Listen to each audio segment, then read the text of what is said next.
going on? What's going on? What's going on? What's going on? We are here. We are live. Intellectually Embracing Smitty's Corner, episode 14. What's going on, y'all? You know what I mean? I'm glad everybody up in the building. You know what I'm saying? What's going on? What's going I get on? ready. Let me take a quick pause for the calls real quick. Give me 1 second, y'all. I'm just trying to check some stuff on YouTube and everywhere else. Give me a minute. You know what I mean? Hold on. Okay, let me do that. Pin my messages and all that. All right. Link is pinned in the chat for those who are watching. All right. So let me give a shout out first. You know what I mean? To my man Marcus. What's going on? Also, shout out to Same Old Gossip Reheated. Drop it in. Thanks for dropping in, family. Appreciate you. You know what I mean? Let me get some music going as well in the back. You know what I'm saying? Got some tunes real quick. Hold on.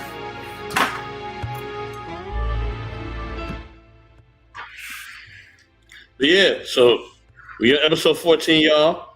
You know what I mean? What's going on, Grace? What's going on, Smitty? I'm gonna let y'all talk while we get things going on. But yeah, let's get it.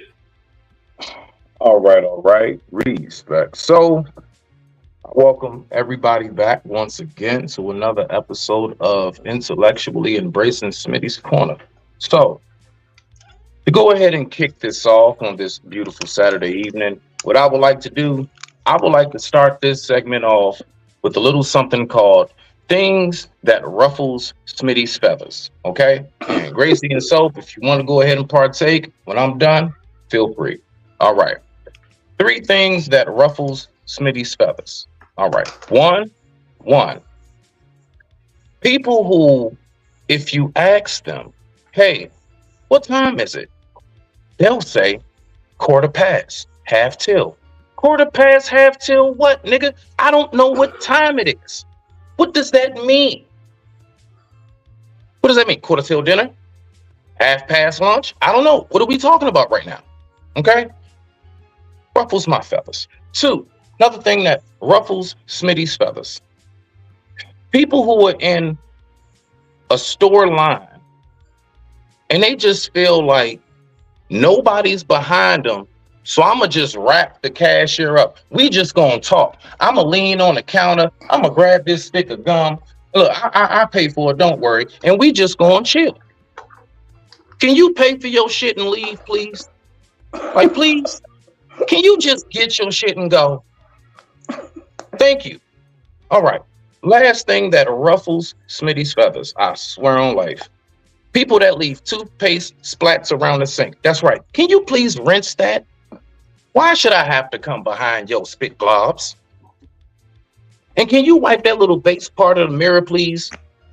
All right. I'm sorry. I'm OCD. I'm a neat freak. I just can't deal with it. Okay, now. I digress. My mic is muted. Rock out. All right. Good. Some good things right there. Things that ruffle embraces feathers. I hate people that be walking around wrong and strong. You know you motherfucking wrong, and you still want to come off strong.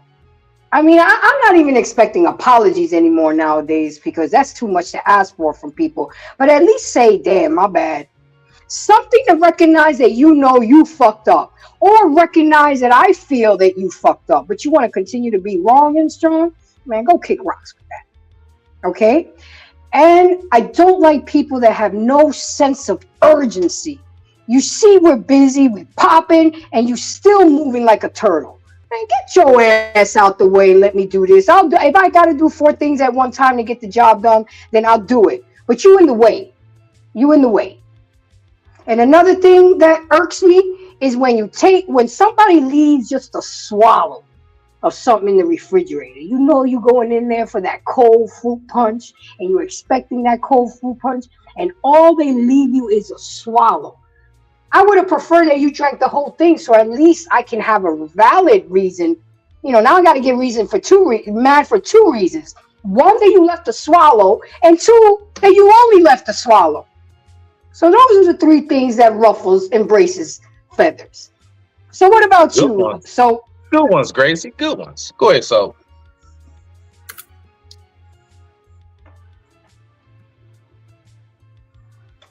So, my man, you there? Now, don't worry about it. I got him. So, I'm going to go ahead. I'm going to throw this kicker bonus in, and then we're going to go ahead and get to the show. I promise you guys, we got a pretty damn good one tonight. For the bonus, things that ruffles Smitty's feathers. When a nigga named Soap hits your phone randomly and says, "What time do you want to start your show?" And then I say 9:30. And then this nigga still starts at 9:45 anyway.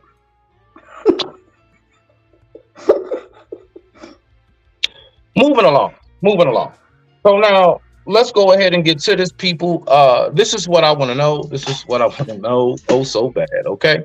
All right. And shout out to OG Patrice in the building. Okay, now we see you, sis. Okay, now.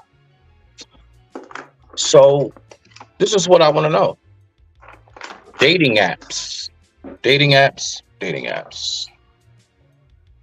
Does the dating app help or harm the dating market? How do you see when it comes to maybe benefits of the dating app? And what would you see is a setback when it comes to dating apps? Okay, so that's what we're going to be talking about. I got a few things I'm going to go ahead and pull up in a minute, but I just want to start off with you, Gracie. So just in its entirety, what is your take on dating apps? Well, honestly, I think dating apps are a curse and a gift. They have their pros and their cons. Okay, the biggest con, as we all know, is the foolery of catfishing. You know, you got pictures up there from 20 years ago. You're using all them filters. And then when you really meet up the person, they look nothing, absolutely nothing like their picture. Okay? That irks me. That's my bonus for my things that ruffles embrace the grace. That goddamn catfishing. That should have been the first one. Go ahead, guys. And then it's so not personal. It's like you chat, you know, okay, you made video chat, but there's nothing like really having a face-to-face conversation with somebody. You know what I'm saying? In person. It's taking away from. That's why we're all socially awkward. A lot of us are socially awkward because we can't have conversations in person. You know, everybody just wants to chat and text. The good things about it is that sometimes you do meet dope people because some people are so busy, they don't have the time to go out and meet people. So it is an opportunity for you to go shopping, literally for people, swipe left, swipe right. You know, and you don't have the time, you're at home. And another positive thing is that you can easily swipe right or swipe left if you don't like what you see, you know, versus having to meet somebody, put all that energy, and then you realize, nah, they're not for me.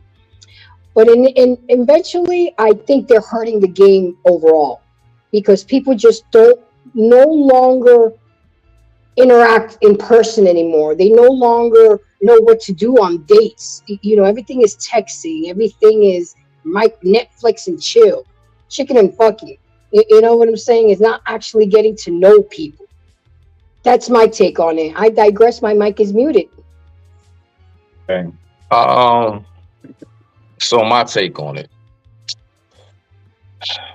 I do believe that dating apps has definitely given the liars and the fake ones platform. It gave them a place to make their lies seem as real as possible. That's what I see. I see that it's also a place that has definitely boosted the, let's just say, soliciting market. Okay. It's a lot of pay to play going on. A whole lot. I'm like, I thought this was a dating market.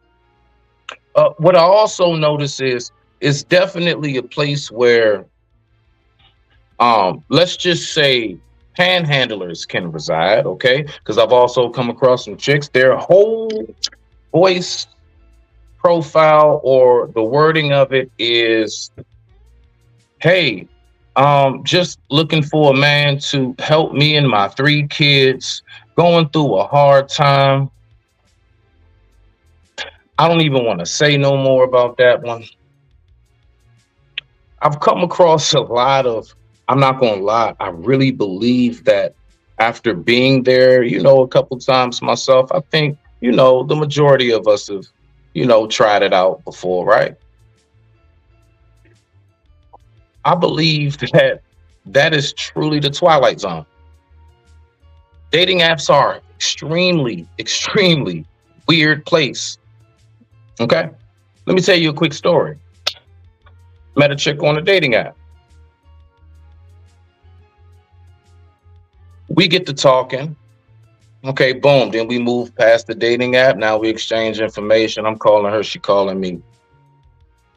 So we're talking, and she comes past my place.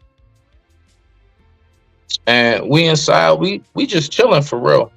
We was just, having a couple drinks, just talking, just kind of, still getting the feel for each other.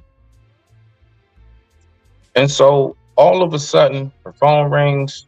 She says, shh. First of all, if you ever do that around me, I know what time it is. Anytime you hit the don't say nothing or whatever it may be, I'm telling you right now, I know what time it is. Okay? So she does that. So I sit back. Okay, all right, I'm gonna shh for you. I'm just sitting back, chilling. And then she go ahead, she proceeds, she talks for a little bit. She says, no, I put it inside of his box. She gets off the phone, come to find out, she's talking about her husband.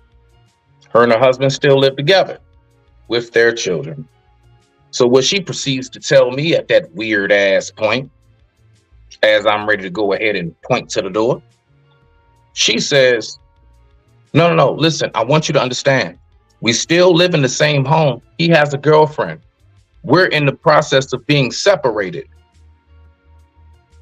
Yes, that was my husband, but I don't sleep with him. We have separate rooms. So after I kicked her out, that was over for that one. Now, moving on to the next one. Because see, when it comes to shit like that right there, and which that woman just said to me, folks don't realize how dangerous that is. Like, when you talking about like marriage type shit, I know situations where the dude, yeah, he know he doing him, but he still don't want that woman to go nowhere else. And then on top of that, how do I know that you're even telling me the truth? Because you ain't have nothing about a husband in your written word description, in your profile. Nothing. So how do I even know? So now that was a waste of time, food, and energy, right? Good music and shit. Spray my good cologne. Fuck. So now I say, nah, bump that, block her, hop back on. Go ahead, holler at this one chick. We're talking, everything sounds real good. I'm gonna say this part and I'm gonna land it. Everything's going great for about 3 days on there. I then go ahead, she says, I'm gonna get some rest, good night. And I say, rest easy. She then hits me back with this message while simultaneously in the process of blocking me, so I can't even respond. Why would you tell me to rest easy? Would you want me to die? Why would you want me to rest? Okay, all right. This cuckoo for Cocoa Puff shit. So I'm just saying, look, all I'm gonna say out there to the world is my experience for like that, well, I don't know, 2-3 months or so, I was on a dating app. I was just like, seriously. Yeah, the chick thought that I was basically saying, I hope you delete it tonight because I said rest easy. This true story, not true story. She's a fucking With that being idiot. said, I digress. My mic is muted. Rock out, Gracie. We got to hear from Soap. Soap, now that I got your message about stream struggling. It's all good, fam. So tell us, what do you think is dating apps hurting or making dating more accessible for people? Is it a good thing or a bad thing? It all depends. You know what I mean? Like, everybody gets on there for different reasons. So you may get on there for like your own little personal reasons, whatever that may be. You know what I mean? If you're looking to date or you're looking to hook up, it is what it is. You just got to be open to whatever happens on there. Like, you literally got to be open to whatever happens. Now, there are specific dating sites for specific communities. So if you are a certain religion or a certain whatever, you can find somebody that, you can fit in with. But let me give a shout out real quick to the people that's checked in, because I haven't shouted you guys out yet, and I want to apologize. Salute to OG Patrice. Also, salute to the best moderator in the world, Tika. What's going on? Salute to our music curator, my man Eric. What's going on, Vaughn? You know what I mean?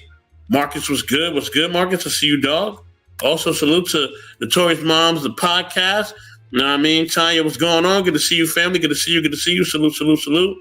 Also, salute to Palo Fisa or Palo Festa. I don't know how to say it, man. My bad. But yeah, shout out to all y'all, man, who popped up, man. Appreciate y'all. You know what I mean? Listen, it's all what you're looking for in there. And then sometimes it's going to go good. Sometimes it's going to go bad. As I always say with these things, I know my saying, charge it to the game, baby. Charge it to the game. You know what I'm saying? So, and that's just how dating apps are. You know what I mean? You can't, you got to set your expectations based on the app and what it consists of. And each app kind of does show you if they on something. If they on okay. All right, I'm still gonna pronounce it the way I pronounce it, but I get you. But it's salute to you. I'm glad you pulled up. But yeah, with that being said, like, you know what I mean? It all depends on what you're going on there for. If you're going there for one thing or another, you're gonna get one thing or another. You know what I'm saying? But some, like I said, some are exclusive. Some will allow you to be a part of, like I said, certain religious communities or whatever, and you're good. So it is what it is, man. You know what I mean? But if you own one of them ones and they on that demon time, and you could tell like the men are on something else and the women are doing something else, and they kind of show you a little bit too. If you just kind of browse a little bit, you'd be like, oh, okay, I get what this is. You know what I mean? So yeah, it's I think all of them are kind of obvious in my opinion. You know what I mean? So that's just my thoughts. So now, this is the thing I want to holler at real quick. I just want to talk to the fellas real quick. All right. So on this one, I want to holler at the fellas. So do you have my film? Which video you want me to pull up? The pics. Oh, okay. I know you're showing my, yeah, I got that. Oh. Yeah. We're going to go through these one by one, ladies and gentlemen. We're going to go through these one by one. Fellas, what I want us to do, I want us to start working on now. If you're going to be doing dating apps, right? If you're going to be in this world, bro, at least do it the right way. Okay. So, I'm not going to lie. When things like this is brought to my attention, okay, because I have my lovely assistant help me out. So when things like this is brought to my attention, I can't help but to say, so this is why. The ladies say we're such and such, this and that. Okay, all right, cool. I'm starting to get a better view now. I'm actually starting to see and realize what they're kind of talking about. So, fellas, what I want us to do is I want us to get it together. Okay, so we're going to pull up a couple examples. So whenever you're ready, and on these examples, I guess I would resend it to me. Huh? Resend it to me because I forgot you got it sent. Just resend it. Resend it. I got you. So, anyway, ladies and gentlemen.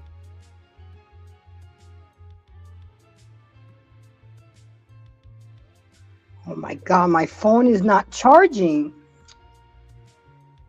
Oh.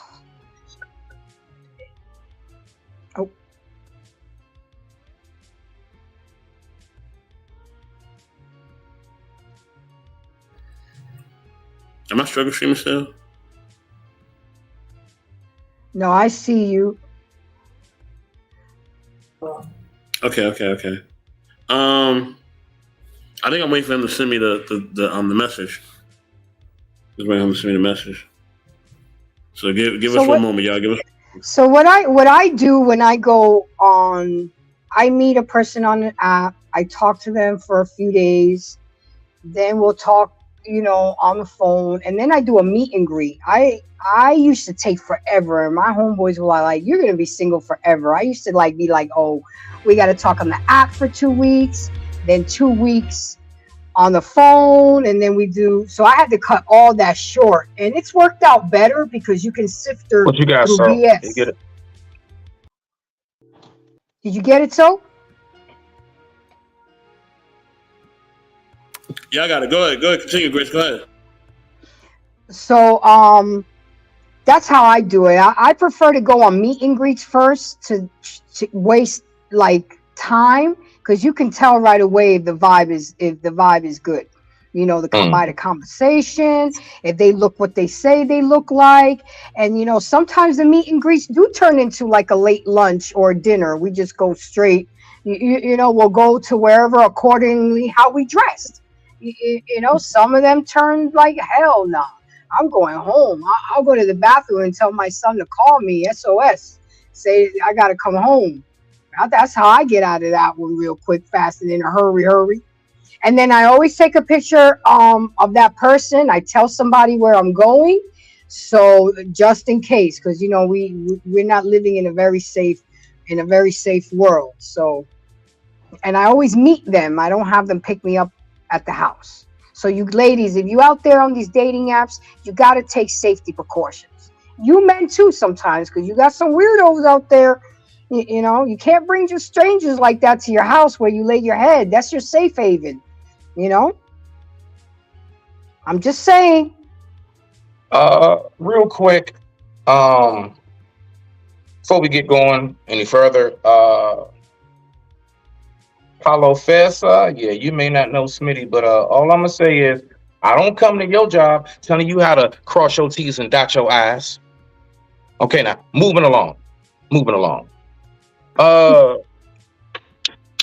This right here, fellas, I'm just gonna tell you right now. I was very ashamed, and also too, because, and I'm just saying, in the name of men who are genuinely out there, whoever these guys are, truly looking for somebody to get with. See, when niggas like this get on there, it makes it harder for you. Yeah, that's right. You, that decent dude that's not creepy, that's not on some other type stuff. You're genuine about who you are. It makes it hard for you. So whenever you're ready, because we're going to go ahead and we're going to get to this. Now, I want everybody to pay attention, okay, as to why it is. I can see a lot of women may be like, nah, because I used to wonder, like real talk, Gracie. I used to wonder, like, for real, like, why I'm always getting all these extra questions. Like, why am I having chicks asking me to do stuff like? Because see, I thought this shit was a scam. Okay. Mm-hmm. Send me a picture of your ID. What? You can't. I'm not telling you where I live and my address. They probably want to run a background check. Chicks would be like, send me a picture of your ID so I can give it to my best friend in case you do something. What if I give you a picture of my ID and you give it to your gangsta ass cousins and them and your boyfriend for real, and they come load my ass up?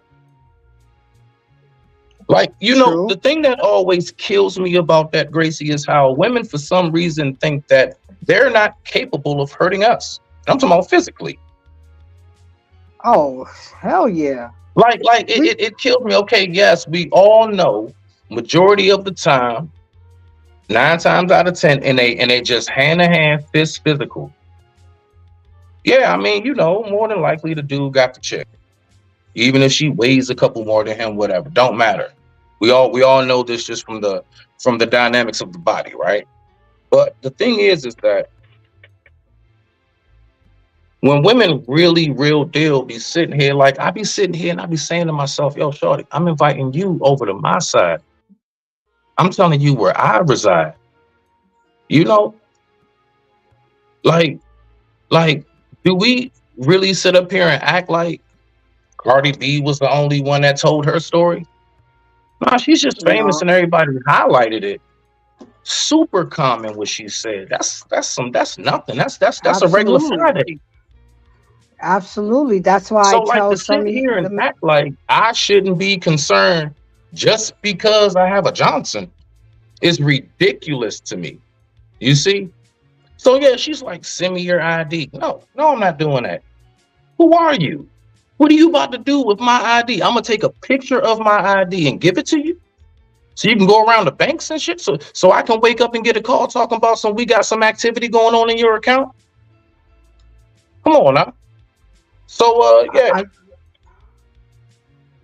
I, I go ahead, mean, I Grace. hear you. You have a lot to say right there because a lot of men get too comfortable, bring these drags to their house where they lay their head, got all their valuables and stuff, and bitch will slip a Molly in your drink, and when you knock out and take your roll, you see it in the news all the time. So men got to take precautionary steps as well. You're on mute. Her people's, I'm talking like this is real stuff goes on. Her people's following us ever since I picked you up because she got her phone on a track or whatever. So they riding off her phone. We get to my house, they just park, I don't know, a block around the corner or something. And they just wait for a text. Text can be something as simple as A thumbs up. 5, number 5, yep, letter G, anything. I said, boom. Now I'm trying to figure out what's going on in my house and I'm in my drawers. Nah. And I'm saying that as far as like with situations, as far as like these dating apps and everything else, like now you meeting somebody in person, things of that nature, or you seen them around, it's totally different. But I'm talking about this, like, because dating apps to me, that's like some blind date type stuff. In a sense, to me, I don't know who you are. Like you said, Gracie, how many times have you got up with somebody that don't look nothing like they picture, right? Yep. That's why I sit in the car and I wait for them to go inside first sometimes. Like I'm 2 minutes away, but I'm already sitting in the parking lot. You know what I'm saying? But guys nowadays, they get there 15 minutes early to do the same thing, to check you out. Because I didn't have homeboys. Like, man, I get there 15, 20 minutes early and see what she looked like. And if she don't look like her picture, I'm out. So now, it's go ahead. It could be very distrusting. I mean, but see, the thing is also, as far as when, profiles and things of that nature, people putting up pictures from 8 years ago, and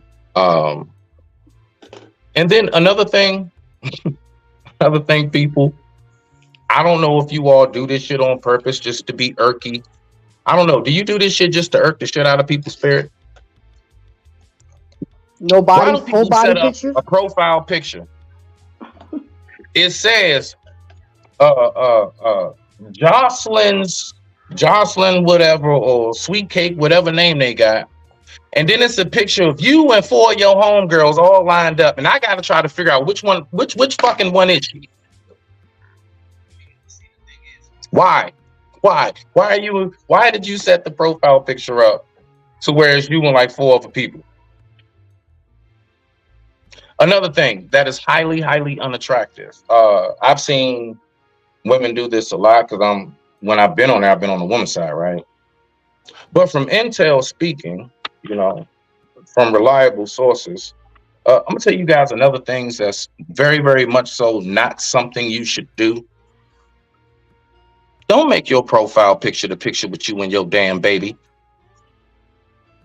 Why do y'all do that? You're not supposed to put picture of your kids on your profile pic. Man, You know what there's I'm a lot saying? of people got picture with them and their kids. And I'm just sitting here and I'm saying to myself, look, okay, if you have them, you have them. But I mean, damn, why would you set your profile picture up and it's you and a 3-year-old? Or you and like 3 other kids. And I can clearly see, all right, everybody's still from high school, elementary, maybe middle. Why would you do that? Now, that's when I get to thinking to myself, I don't know, do you really want a date? I don't know, because at this point, that's the way I look at it. So if you think about it, if there's a whole bunch of people that are out here, Gracie, on these dating apps, right? They're out here on these dating apps and they're using the dating apps as a joke. What makes you think, even when they step off of that, do you think these are the people that would actually take a relationship face to face seriously? No. No, Smitty, and I didn't hear so many horror stories how some of my homeboys, the first thing they ask is give them their cash app. What is that about? How do you give a stranger, oh, here's my cash app, send me money? You want a horror story, Gracie? You want a real horror Yes. story? Yeah, I want to hear it.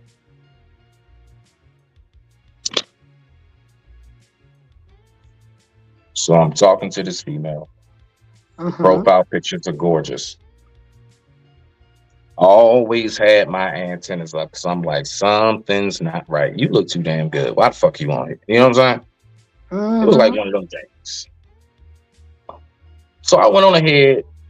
I ain't talking. We get to talking on the phone. I talked to her on the phone. She sent me pictures and I okay. So bad. Everything's good. I mean, I got pictures and stuff. I mean, I've been talking to her. I'm actually hearing the voice the whole night, right? And so what ends up happening is I finally go and I drive over to see this woman. Gracie, when I get to the door, the woman that I've been talking to the whole time was right there at the door. I'm like, yes. She says, nah, hold on. Shawnee will be here in a second. You know who comes to the door? I go just like, what the? Yeah, it was a midget. It was this black ass midget. Gracie, I was so damn, I wanted to kick the shit out of it. I was so pissed. I wanted to kick the shit out of that little goddamn garbage pail kid. Oh my now, listen, goodness. Gracie. You talking about, now listen, this is before the show Catfish, okay? This is before that. This is some years back. I'm thinking to myself, I bet I'm getting ready to get, okay, damn, she look, no, Shawnee was a black ass midget. No hair. Wow. And I got a phobia against midgets. I would have been mortified. Listen, this is my thing about midgets. I can't do it. You want to know why? Because they look too close to babies. And that's all I'm going to say. Rock. I mean, I hear you. Again, ladies and gentlemen, there's a lot of pros and cons that it comes to dating apps. They can hurt a relationship. They can help a relationship. I mean, the gentleman I'm been dating right now for almost 16 months, I met on a dating app. So there are success stories and there are horror stories.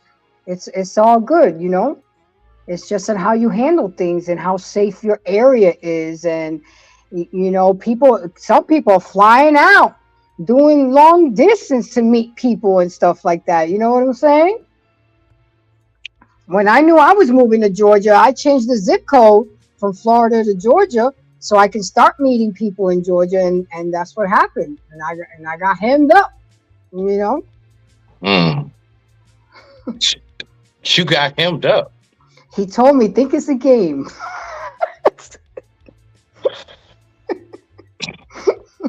See? Yeah. And these are the things that I be, really curious about, and things that I be saying to myself when I'm like, yo, we need to work on these things when it comes to how the dating world is designed out here. Because, I was you know, I mean, really, I'm so serious, Gracie. For like quite some time, I was really sitting there and I was saying to myself, like, why is it so difficult now? Like, I don't know if I'm the only other one, you know, that has noticed that when it comes to the whole dating era, you know, but I really been wondering that, like, why is this shit so difficult now? Why is it so confusing? What just happened to, oh, you like that as well? Cool. Yes. All right. Would you like to? All right. What time? And, you know, shit just moves forward.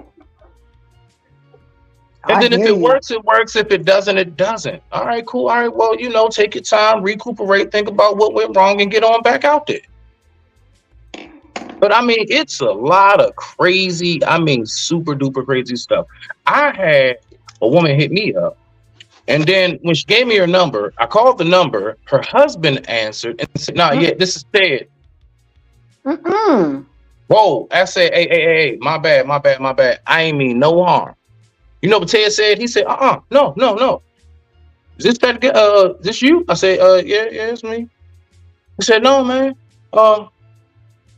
You know, I don't function too good, and you know, it's you know, I kind of get a load off watching a black guy, you know, kind of dig my wife out. It was like a white couple. Okay, so we're gonna go ahead and we're gonna get to this right here. So if you can blow that up for me a little bit, sir. So, so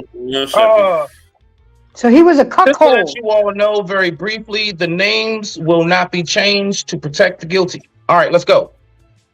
All right, check. Okay. So, you know, just for example, fellas, you don't want to make that your profile picture. I don't know why this guy did that. What is that? I can't see it. If so can blow it up, I don't know. That's as big as it can get. Nah, you good. I can see it on my computer good. You gotta look on the computer, Gracie. But what just is it? For example, oh wait, right here. I see something. Yeah. The whole... Why he's doing that is beyond me. Why would you make this your dating profile picture? Now, if you're doing this on social media just to mess around, okay. But this is a dating app. This is how you present yourself on the dating app. You don't want no CUDA. Okay, now. So go to the next picture. Oh, Lord. I mean, seriously. You don't want no CUDA, bruh. If that's your picture, why would this be your profile picture on a dating app? He's 27. Why are you peeking from behind the wall? He's young, dumb, and full of No. He's weird, creepy, and full of weirdness. That's what he is. And we're not going to play these games like he's not. Shout out to my man Blue. All right, so hold on. What we got? You got the other one, so? What's up, Stan? That's the only one you sent me. That's the only one I got. No, it isn't, bro. Yeah, the other one says attachment not available. All right, so we'll go with this one. So, for example, what I'm saying very clearly to you, ladies and gentlemen, is honestly, dudes can't be going out here representing themselves like this, bro. This is not what we want in society. Okay? You can take that down, so.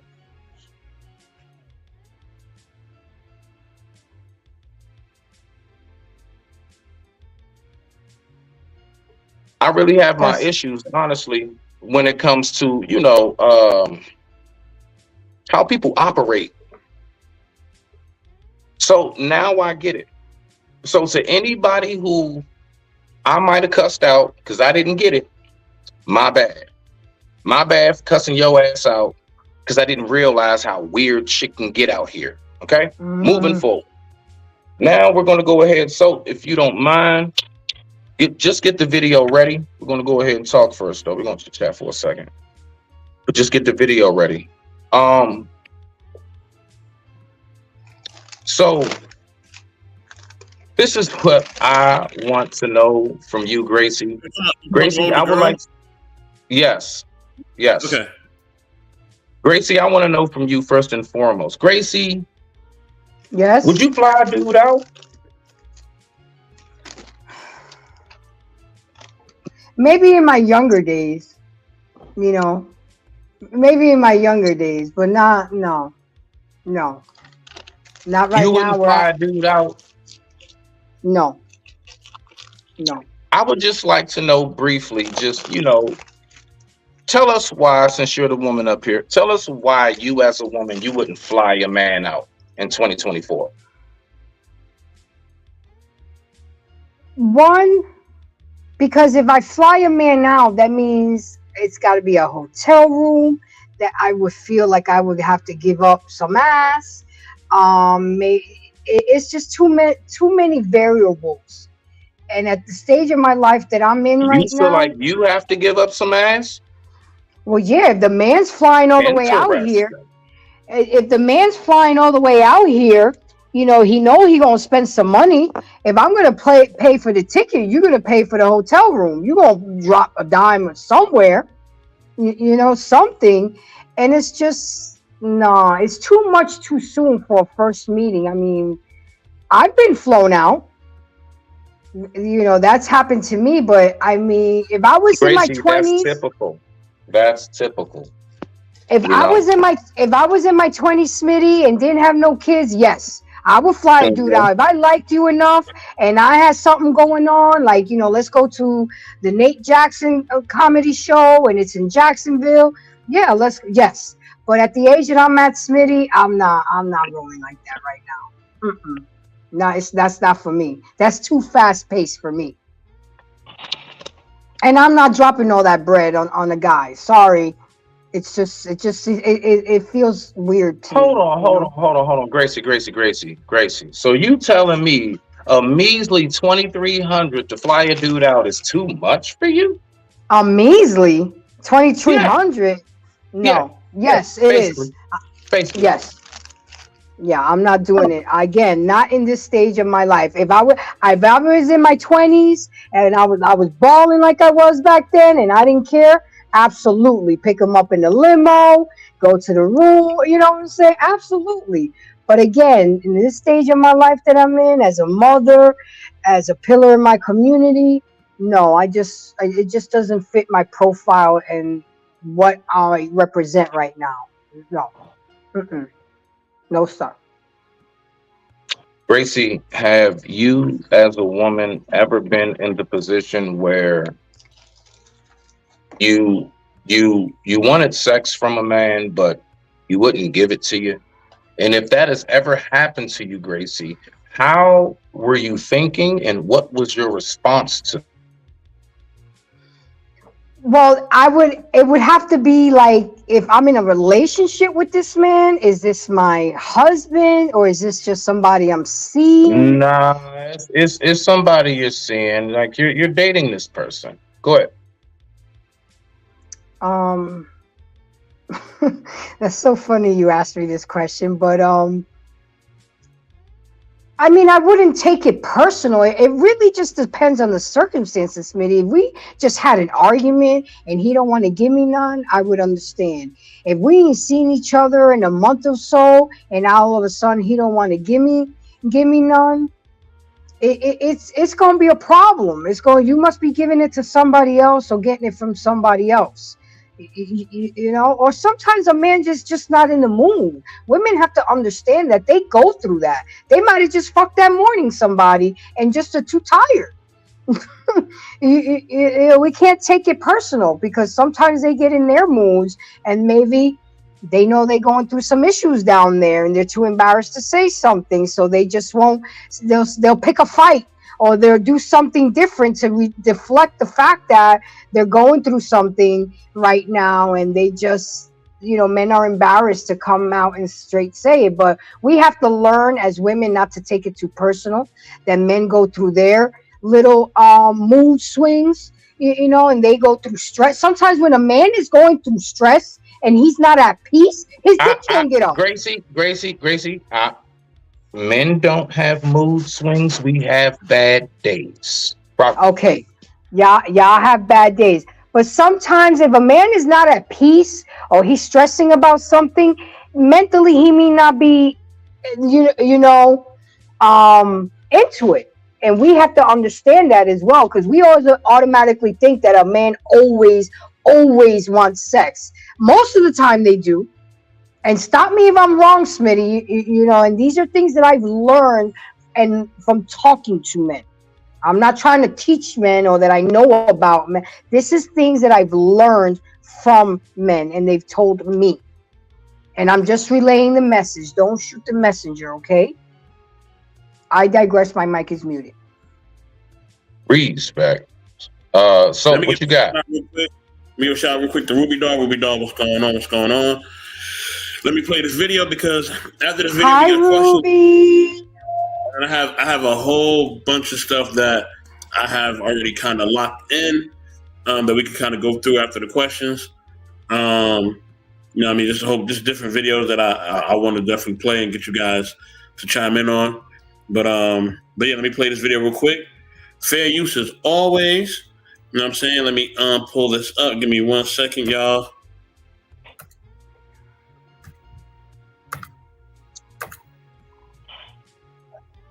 Where my YouTube wife? Where my Ruby at? Ask her to come up. She might.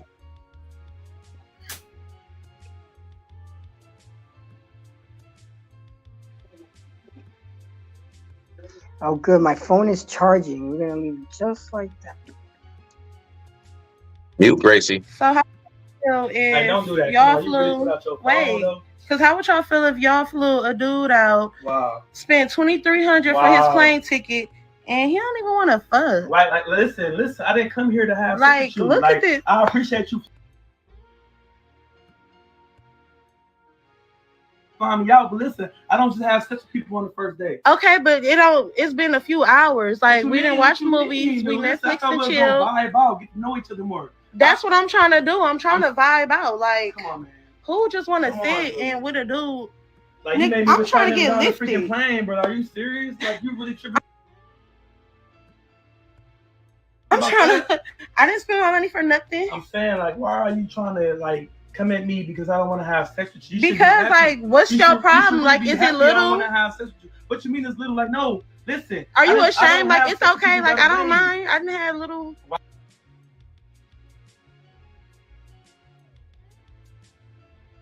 Oh, that's what I'm saying. You're like tripping, bro. Like, don't do that to me. Seriously, that's weird. Don't like, do that to me. Like, don't. Bro, I ain't have to come out here. I thought we was gonna get to know each other, maybe go on a nice little date. But you tripping about sex? That's wild to me. Go on a date. That's all you thinking about, man. You made me wish I need to know what that like before I even go on a date. Like, wow, listen. How about this? How about I get your money back? I'm not finna play with you. Really, like, you want me to go on a date, spend all this, waste my time, and I get up in here and you're probably little. Like, how about I get your money back? Because I'm not finna go back and forth about. Get my money back. Why didn't you just pay for your ticket then? Back because I thought you said you wanted to fly me out. All right. And I did. All right. So how about this? I'm gonna cash up your money back. All right. And you do that shit with somebody else because you're not finna make me. So how would y'all?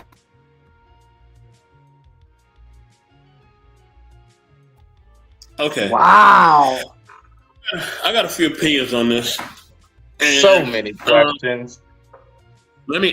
I'll say this to kick it off. I think that when it comes to that situation, right? He could be a brother, you know what I mean, who does not want to do something on the first day, right? I know that may sound kind of like out of this world, but he probably may not want to. You know what I mean? Salute to my man Braxton the Snake Fiend. What's going on, Braxton? What's good? You know what I'm saying? And if that's the case, then that's cool. You know what I mean? I think that there's just a lack of communication here, right? Because let me tell you something, and it's something I got to just tell people, period. Like, you can't expect somebody to do something just because you spent money, all right? I just want to put that out there for people. I don't care if you're a man or a woman. Just because you spend money, if you do not communicate something, it doesn't mean that it's going to happen for you, okay? You should look at what to watch on YouTube. You know what I mean? So overly sexually aggressive females can be a turnoff. Even if you want her, we like to be the aggressor, even if we aren't the initiator of the activities. That's true as well. That could be true for some. my whole thing is this, right? If he's on a type of kick where he is maybe on a spiritual type of vibe, or he may not want to do anything on the first date or whatever. Hey, that is what it is. You know what I mean? Cause like, here's my thing, right? We see all these dating communities, right? Whether it's from the LGBTQ plus A or whoever, right? We know there's different communities out here, so we can't act like, oh, there isn't a community of brothers who practice celibacy or who practice this, that, and the third. Oh, there is. Trust me, there is. You know what I mean? Just like it's a group of women that sure practice. Is. You know what I'm saying? So listen, ladies and gentlemen both, right? Do not be fooled. If somebody says no to your advances, okay? It can happen. It can happen, Captain, okay? And if it does happen, don't be discouraged. Just understand this is something that can happen to anybody. Literally anybody, right? You know what I mean? So, yeah. You know what I mean? Please don't assume, man. And the reason why I'm telling y'all not to assume, I don't want none of y'all catching no charges out here. All right? Like, I'm keeping it really 100 with y'all. Because if you do something with somebody, right, or you try to force yourself on somebody, and they basically file a suit against you and they have evidence, you're going down. Okay? I hate, like, this is a new era, a new day. If somebody files a charge on you, it's a wrap for you, all right? And I don't care if you're a man or a woman. Please understand this. I really want people to take this real serious, man. I think people sometimes think it's a joke or think that, oh, man, if it's a guy, I can know. Look, like, I'm telling you, please be careful out here, man. Please be careful out here. I don't want y'all losing your freedom over the fact that you just want to have a good time with somebody, okay? Please don't do it to yourself. It's just not worth it. You know what I mean? Let me get to these comments real quick. My man Bryson said she obviously had way more than him because he's a celebrity and he's not the whole role reverse crap that plagued the American BC. Both of them should have known better if that's a position they. Okay, continue. They want to put themselves in. That's on him and her. If whatever it was that was going on, that's true. She lost some the minute she pulled her phone out. Respect to that man for bailing out and not going back and forth. Yeah, and he offered to give the money back as well. Like, he said, I'm going to give you your bread back. You know what I mean? Me, I would have just cut out. I wouldn't give you no bread back. I'm sorry. You ain't getting no money. But he was honorable enough to say, hey, I will pay you back your money. You know what I'm saying? I will give you your money back, sister. But I don't want nothing to do with you right now with that. You got to respect it. You know what I mean? We always get on the men when we say the men are being too aggressive, right? I hear that a lot. Brothers being too aggressive. They sex things and they don't know that no means no, right? There's the narrative that they paint on men a lot of times, right? And I'm not even trying to be manosphere right now. I'm just keeping it 100. We know that paintbrush is used so many times in society. Men don't know. Men are the ones who are the creeps, and women got to carry around guns and rocket launchers and pepper sprays and all types of stuff. She got to have the U.S. military and the Army and the FBI and the CIA to make sure that you don't touch her or say anything inappropriate to her. Right? We heard this narrative for years. You know what I mean? So now that men have standards, right? Now it's a criminal thing. You know what I mean? This is crazy, but I got Ruby Doll in here, right? I'm gonna let Ruby Doll, get into it. You know what I mean? And then we're gonna go to the rest of us, and then I got some questions lined up, and then we go from there. Ruby, go ahead. Hey, what's up? Much love, family. I'm just grateful to be here with you guys. We have very busy lives. But I think as uncomfortable as that was to watch, and sometimes I shake my head like, is this shit real? Or is somebody fucking with me? Sometimes it's just real. I don't know. These are just thoughts that occur, honestly. Anywho, I just don't think that it's good to showcase things like that. I think it's important to, yes, if you do have certain expectations, you should make that clear, but that's not for the world to see, and that's so disrespectful. And I think that I would say women or yeah, women or girls get away with a lot of shit, you know, and in this mentality. And I'm gonna share a personal story where I didn't fly anybody out, but I went to go visit someone, and it was during a time where unfortunately I had my menstrual cycle going on, and I didn't know that it was going to be that day, right? Type of thing. It was really inconvenient.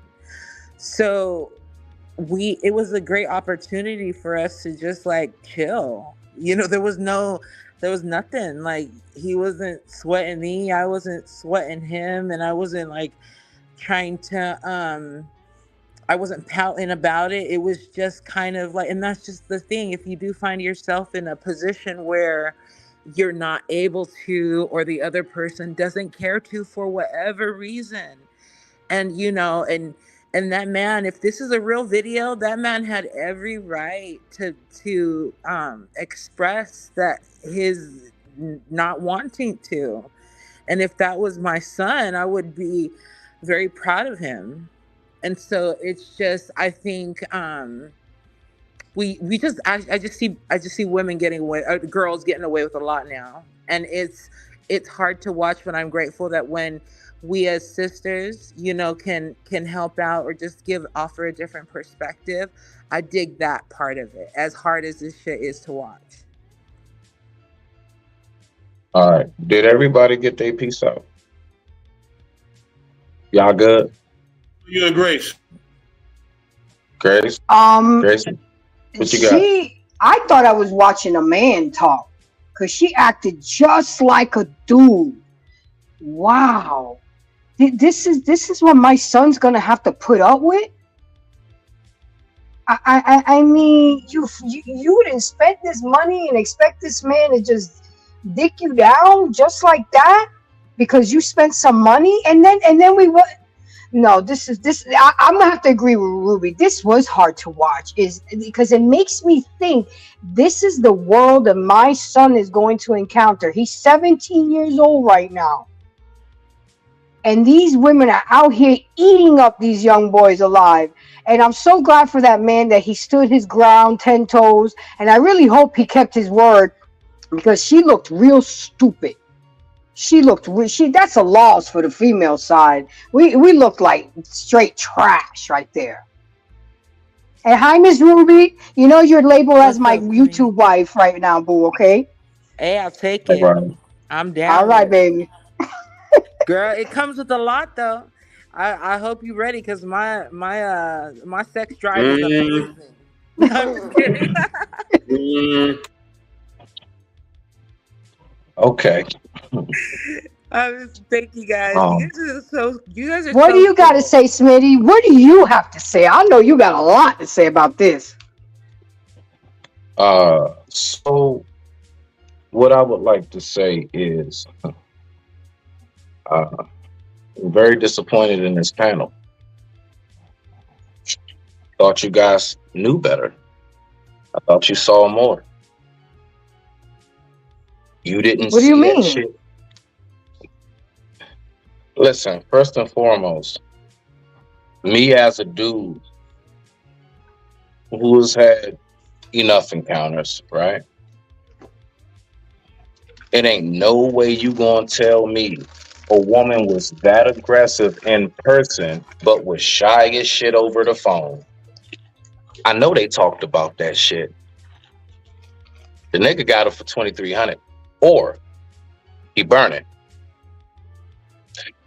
Look, all of this, props to the dude. Fuck all of that. Fuck all of that. Cause something wrong with him. And I'm talking about maybe on the STD side, like something is something wrong with him. She even went as far as to say, if it's little, I don't care. I've had that before. Just pull it out. Just come on. Nah. Ain't no dude that. Nah. Y'all not pulling that shit past me. Something wrong with cuz. But something wrong with does she need either that or he scammed the shit out of her. Hey, nah. I digress. My mic is muted. Rock out. Yeah, but like she didn't have to videotape that shit. Like that could have been a whole like she could have. I'm way past. They don't have to videotape. Ruby, that's just what these people do. That's just what they do. You don't. It's just what they do. I don't ask a penguin why is it in the cold. That's just where it resides. It's just leave it alone. Good point.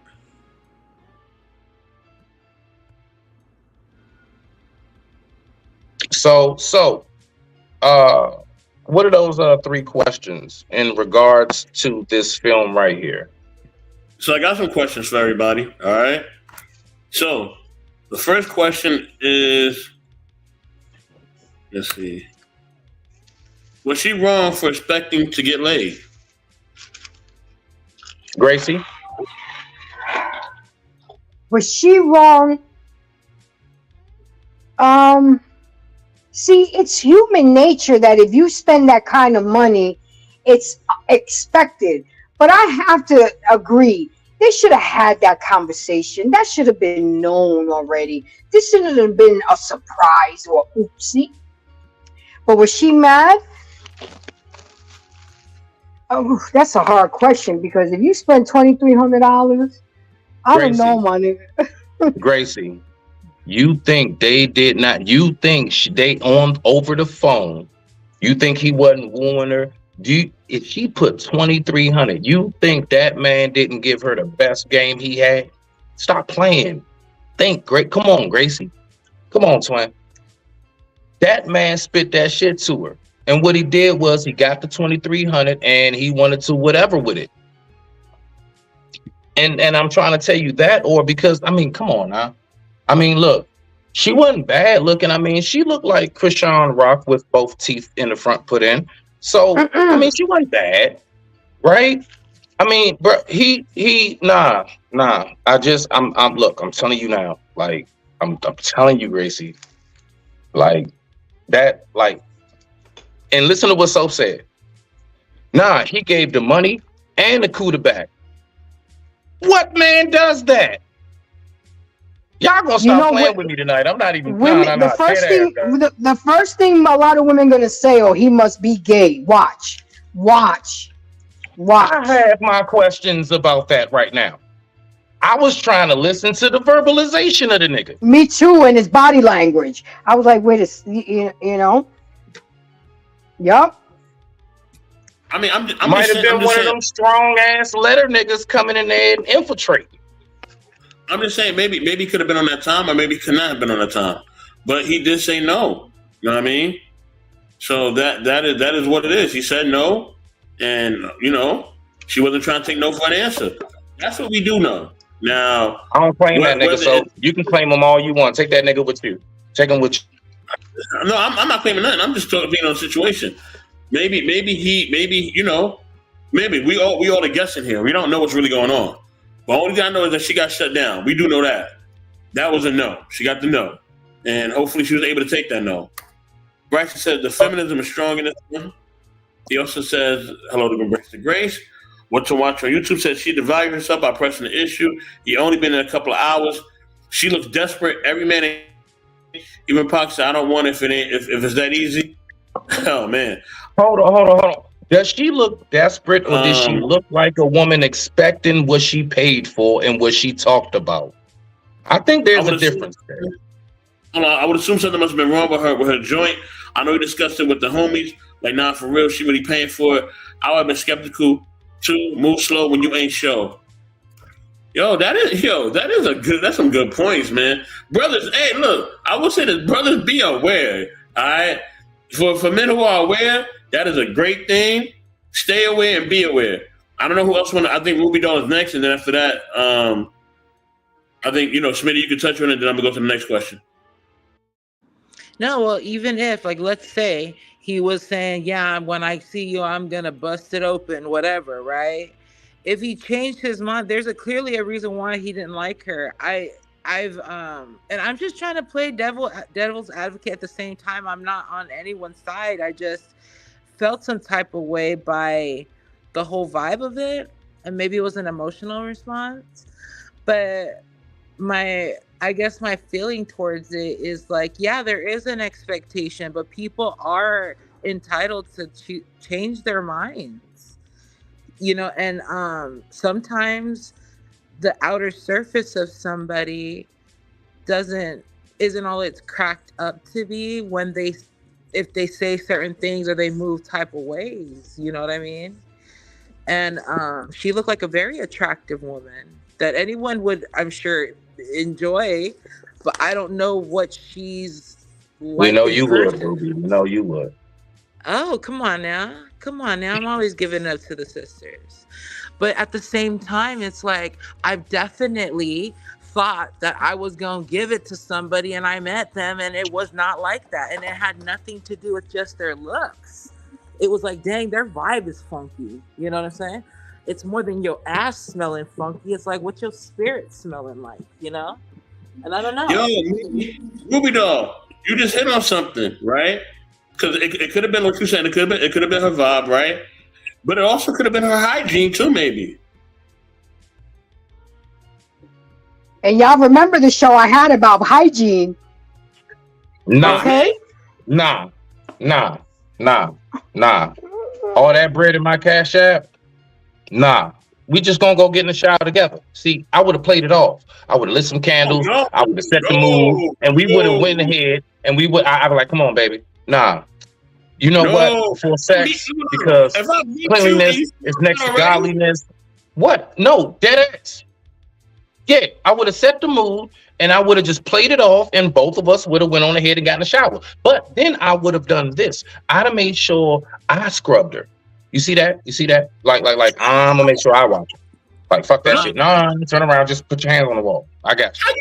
How you gonna invite me to come to your city and you stink? Hell no. If that's the case, I still think something wrong with that nigga though. I got my hunch about that nigga. Yo, I ain't never heard nothing like that in my life, Smitty. Ain't no way. Never a day. Way. He said, yo, did you just say that out loud? I think he did. Ain't no way. Yeah. Ain't no way. If you funky from the door, you gotta go. Hell no. No, he was at her place. Yeah, he came to see her, and if she funky from the door, I'm out of here. We can get in the shower for $2,300. No, we cannot. We can get in the shower for $2,300. We can't. Hey, look though. So no bullshit. We can get in the shower for $2,300. What's the second question? No shower for no. Look, man. Nah, I'm cool. I don't care what the money is. Nah, I'm good. Oh yeah, it's just gonna be a nice long shower. Wow. My second question in this is, and salute to Tika for providing the questions as well. And she gonna brush her teeth while she in there. She gonna do more than brush some goddamn. Nah, man. Should he be looked at as a gump or a gentleman? Man, I'm gonna take the gentleman side. Salute the grooming. Use 101. Salute family. Salute. Glad you pulled up.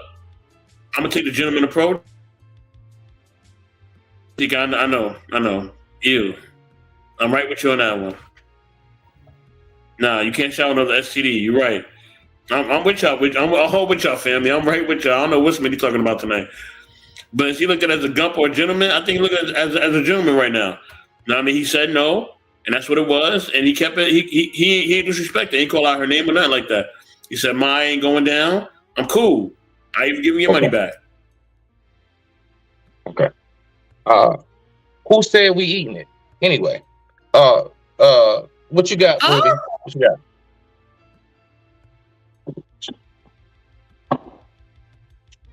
Ruby doll. Oh, hey guys. What you got?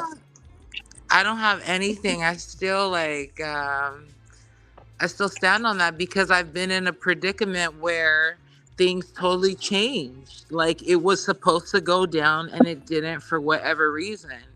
And Ruby, it's okay if you didn't hear the question, beloved. It's okay. The second question is, it's all right. It's all right. The second question was, is he a gump or is he a gentleman? Oh, that question. He's a gentleman because if anybody's videotaping me, I don't care what's going on against my will. I'm gonna try to grab that phone, and it's not gonna turn into a nice encounter. Okay. My answer, is he a gump or is he a gentleman? Well, I think anybody who knows me knows what my answer is. That nigga's neither. That's a whole ass nigga. Point blank period. I don't understand that weird ass dude. But anyway, so what's the third question? What we got for that?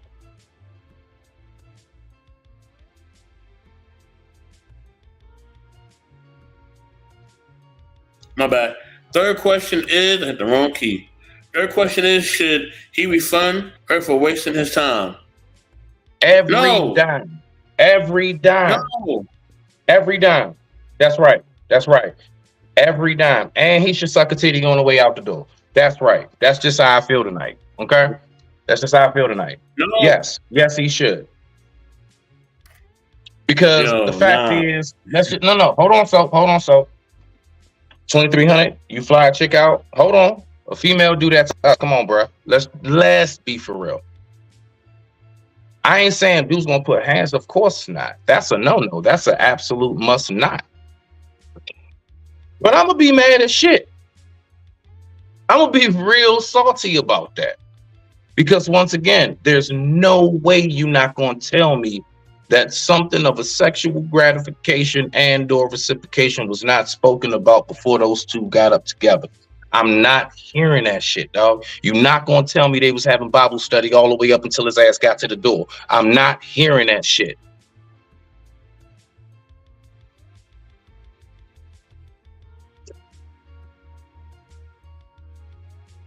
It still is a heck no, she can go. I'm sorry. I'm not giving her no money. I'm not giving her nothing. She can get up out of here. Nah. Nope. Because he said no for a reason. Now I don't know why he said no, but it was for a reason. And he said no for a reason. That's all I'm gonna say. There's just certain variables that we don't have the answers to for me to be like a definite. But I would say he shouldn't feel obligated, to give the money back. He shouldn't, because he never asked for it. If he asked for it, and these are part of the variables that I was talking about, then yeah, you should. But no, I mean, if she did this off of her free will, like flexing, like, hey, boo, I got you this, and girl, people do that all the time. So I don't know.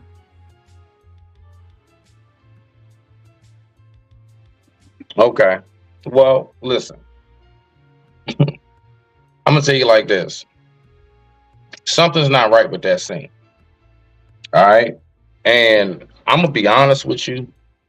Yes, we all know it's just not common at all to see that role reversed in that manner. So I get it. That was very ass backwards for a lot of us, right? But nah, something is definitely not right with that scenario. But you know something? I will say this. Everybody has given very, very valid points as to what possibly could be, the proper guest on that. So I give it to that. But with that being said, I digress. My mic is muted. I see we got some more people in the building. Shout out to Lady Phoenix. Salute, sis. What's up, I see everybody? So go ahead and rock out. You're gonna see Lady Phoenix. Good to see you. You know what I mean? Get well soon. So yeah, let me get to to my next video real quick. Then we'll get to reactions on that. Let me throw on my sweater real quick. A little nippy from here. Give me 1 second. Salute to the homie Flow State. Flow State, I see you in the building. Salute. Flow State, what's up, everybody? Hi, everybody. Make sure y'all subscribe to Flow State and all of the content creators y'all see up in the building. You know what I'm saying? Make sure you subscribe to Motherhood Sex Marijuana. Bye. You know what I mean? Everybody that's up in the building, man. You know what I mean? Please, definitely. Salute to everybody, and please like and subscribe to everybody. All right?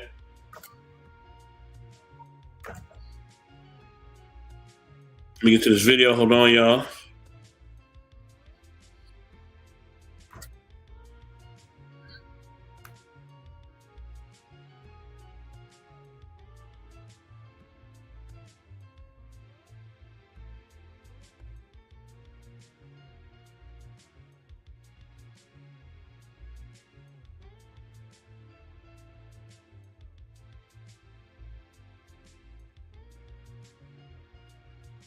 Black luxury brands? I think luxury is built on heritage, and we haven't really had a brand around long enough to build a heritage. The luxury brands in the traditional sense of who we know, they've been around for 100 years. We've been around for 100 years, but we've not been able to build a brand that is around for 100 years. Like even if you look at who the oldest female designer is in the United States, Elizabeth Keckley. Elizabeth Keckley designed for Abraham Lincoln's wife. Imagine if she had kept that collection, because everything she was doing was luxury. She was producing for the president's wife and all his friends. So that woman was like on a high level. Why do you think that hasn't been?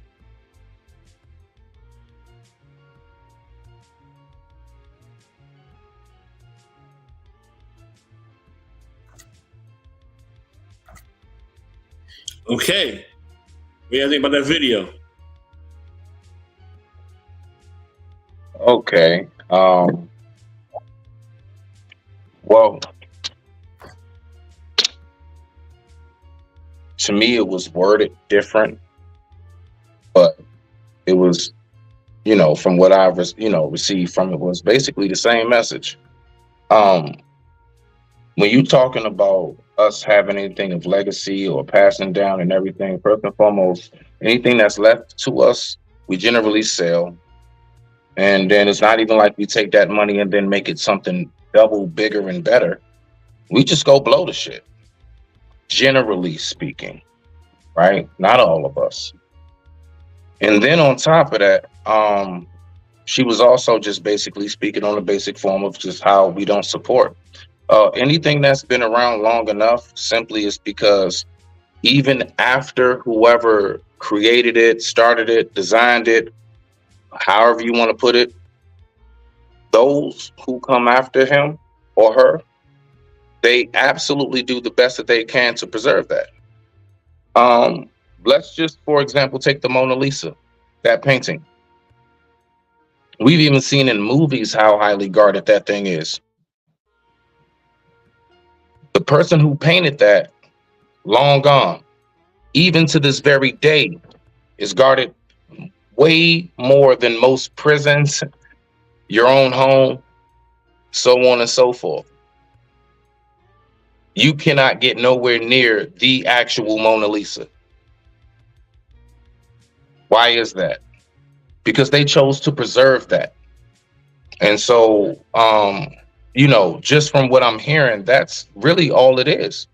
It's not that we can't create. No, what? It's not that we can't design, that we don't have the mindset for it. It's not that we aren't business like. None of that. It's none of that. It all has to do with who comes behind us. And it's getting worse and worse. But I digress. My mic is muted. Rock out. Ruby Doll, it's on you. We all really benefit off of the creative minds of you all. I would say you all meaning the Black community.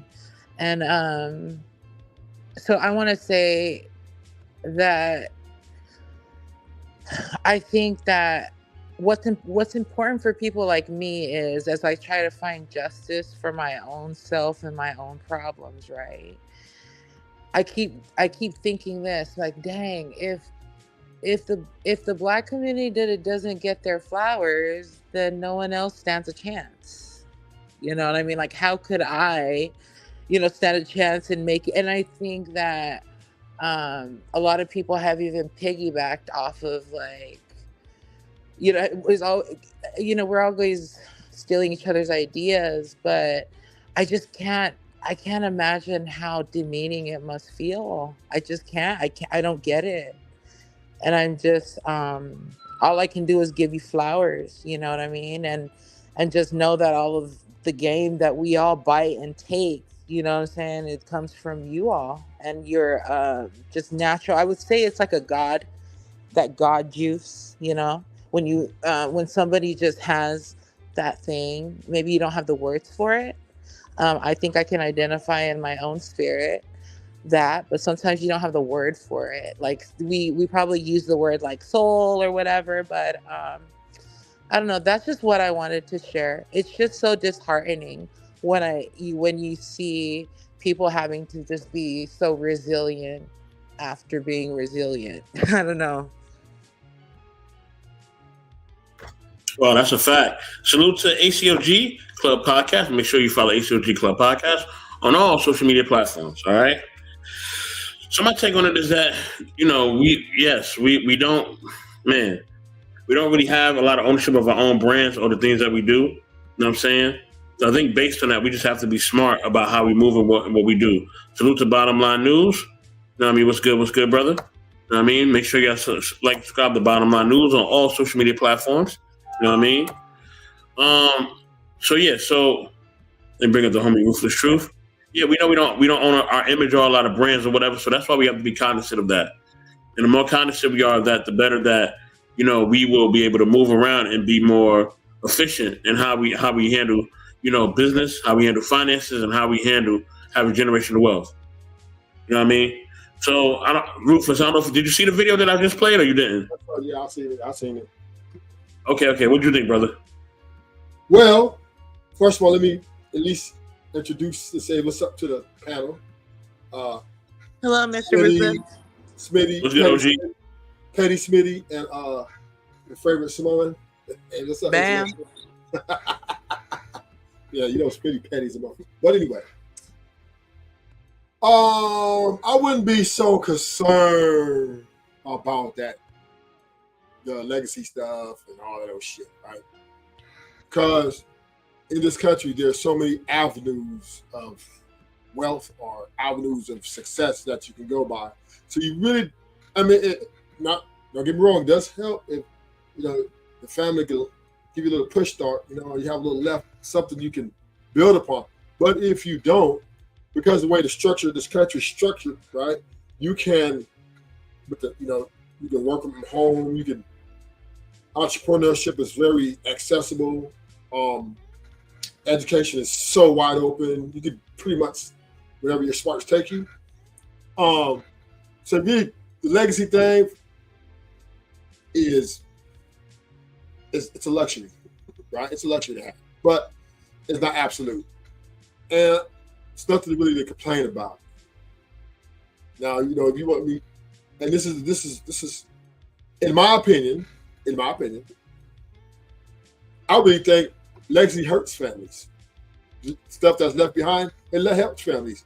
For example, my family left like all this property, right? All the stuff back, my aunties, and all the family divided. Everybody got their hands out, right? Some want to sell, some want to keep, some want to build, some want to burn, right? So it's just me. I have to come in and kind of, because of my status, I like go in and make sure everything is just equally distributed. But it's making our family more divided now. People aren't talking to each other. People are beefing because people want or feel they should get more, entitled to more than their share. And that goes back to the love of money is the root of all evil. Ruthless, you're starting to swerve, sir. Stay in your lane before we get pulled over. So I'm just swerving just a little bit. Let me shake this chicken, right? So back to the point, the legacy thing is not absolute, because when you start and you get it on your own and you get out the mud, there's just so much more gratification. And if you want to blow it all, you want to spend it all, oh well, right? Your family, your kids, they're gonna get their own too, right? Now, if you want to leave it to some, that's fine too, but it's not absolute. Black people don't need to be focusing on that. We need to focus on the basic principles of respect, conflict resolution in relationships, and stuff like that, so that we can at least just have companionship. That's what we first need. Before we talk about money and legacy and all this shit, we need to work on basic companionship. What's that? What did you say? Can we all just get along? What that Rodney King saying? So that's where we need to be indoctrinating. That's what we need to be pushing.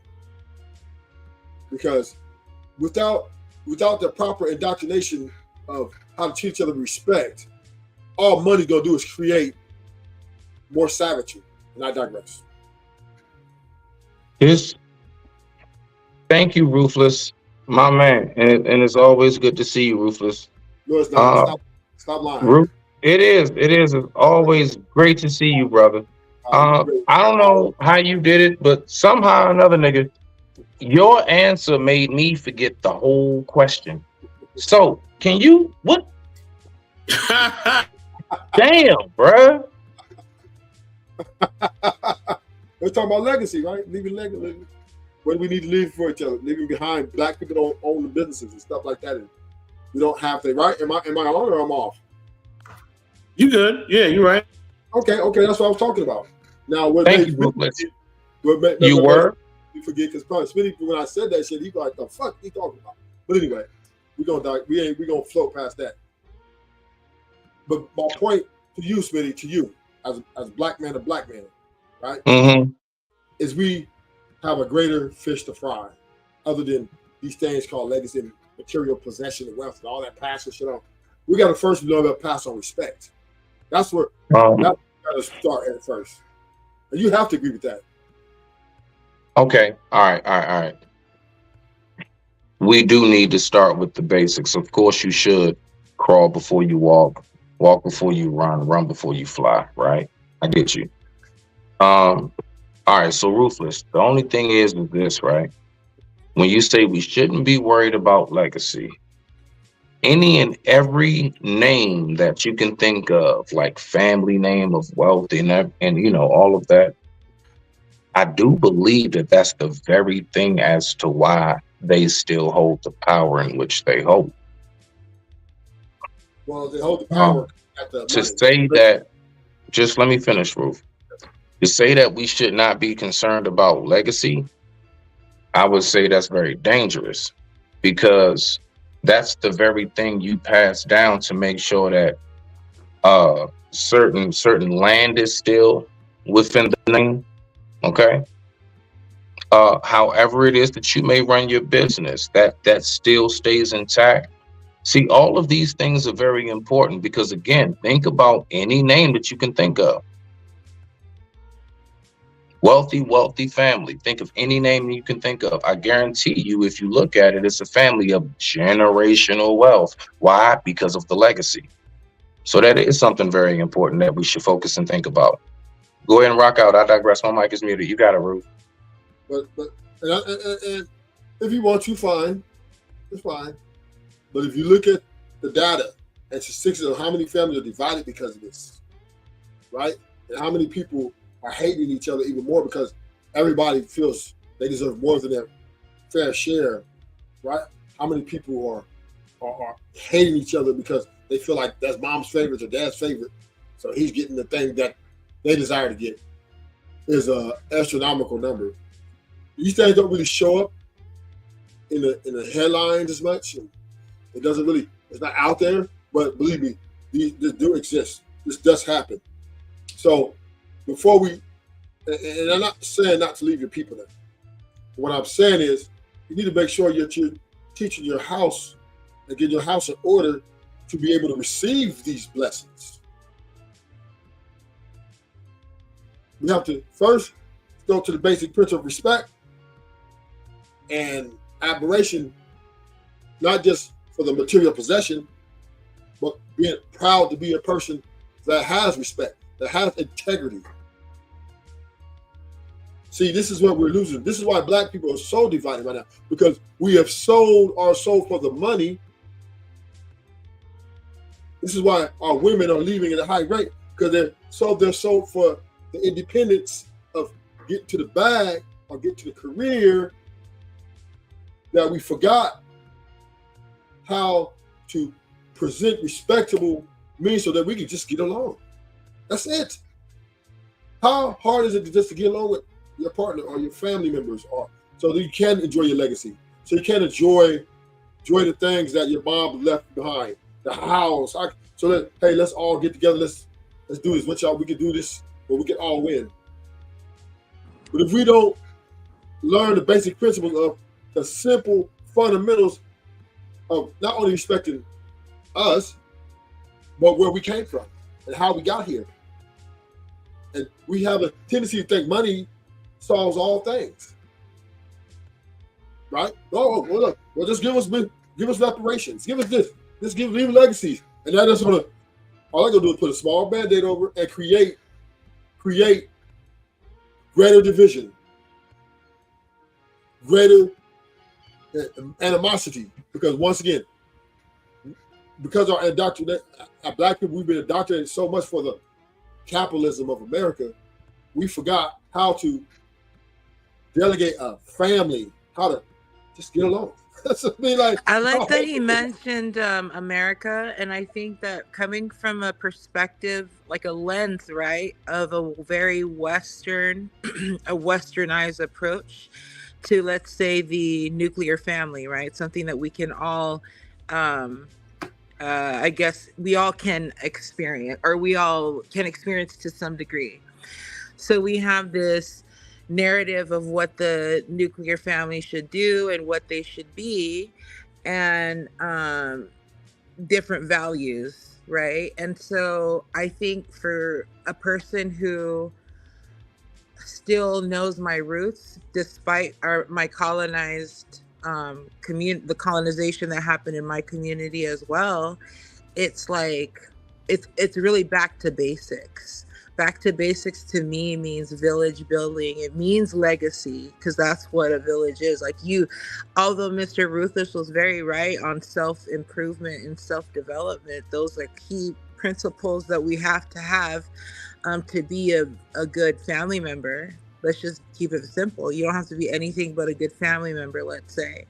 And so you're solid in that, and then your family is therefore strengthened by that, your community strengthened by that, and then so forth and so forth.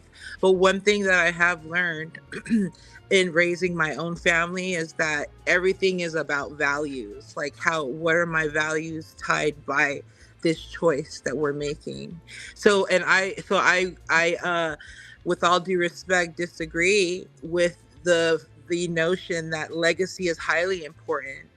And as a woman who seeks the advice and counsel within my village, like my brothers, the people that I go to church with, and my community, people that I trust, it then, instead of looking at it from a place of like, oh, I don't have a husband and I don't have that covering, situation, I feel extremely covered. And that's the power of village. Okay, let me take a quick pause for the cause because I'm able to right now. Let me give a shout out to Auntie Debbie Howard. Good to see you in the building. You know what I mean? Also salute to Lady E. E, what's going on? You know what I mean? Also, you know what I mean? I guess Ruthless Shoes want Lady E to pull up. Okay. Lady E, if you want to pull up, you can. You know what I'm saying? And Lady E did have a statement. She said, all I hear is negativity. Okay. Lady E wants to come up and explain why she hears negativity. She can. You know what to do, family. You know what I mean? But yeah, listen. You know what I mean? I'm going to get to also our brother Alan Taylor, who has pulled up in the building. You know what I mean? What's going on, bro? I don't know if you see the video. If you did, doing good, brother. Did you see the video that we played? I kind of went back. It was the video with I think I got that lined up to do my commentary on that one too pretty soon. The one where the chick flew the dude out. No. It was after that. It was after. No, you can talk on that if you want to, though. My bad. No, I ain't see the next one after that.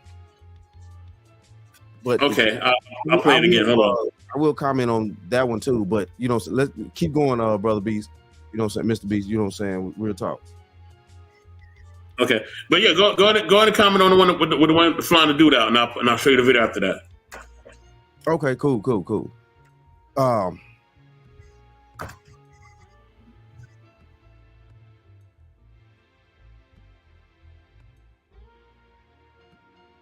But you waiting on me, or you finna show the video? Nah, go ahead. Okay. Oh no, yeah, go ahead and share your tape that you want to take. Go ahead. Well, the thing of it is with me on that situation, it's just I really don't know whether or not there was a skit or anything like that. But look at it as if it wasn't, and just how it was. Of course, that's how I'm coming at it. If the shoe was on the other foot. And basically, yeah, you know, and you do have dudes out here nowadays that's been engaging with these spaces and things like this. And they're valuing themselves a lot better. They're understanding to protect themselves out here. They've been seeing what's going on since the internet really just started, you know, leaking in heavily. You know, a lot of young men in my generation, things like that. You know, if you 40 plus, like our generation, we didn't have this mass amount of information to talk to a mass amount of men at one time and hear their stories and things like that, the stuff that they went through. So yeah, you know, I suggest, you know, a lot of these young men start protecting themselves at all times when it comes down to dealing with these women. You know, as we all know, if you live life long enough as a man, you know, a woman done you dirty at some point. So, you know, you got to protect yourself. It's no way around it. Like, seriously, it really is not. And yeah. Okay. I'm glad you share the expertise. Let me pull up the other video. Thanks for sharing that, brother. Let me pull up this video here. Thank you. Definitely. You're welcome, man. Much love. Hold on. So this is a video that we was talking on. You know what I mean? Fair use as always. And I want people's expertise and how they feel about this. But let's get it.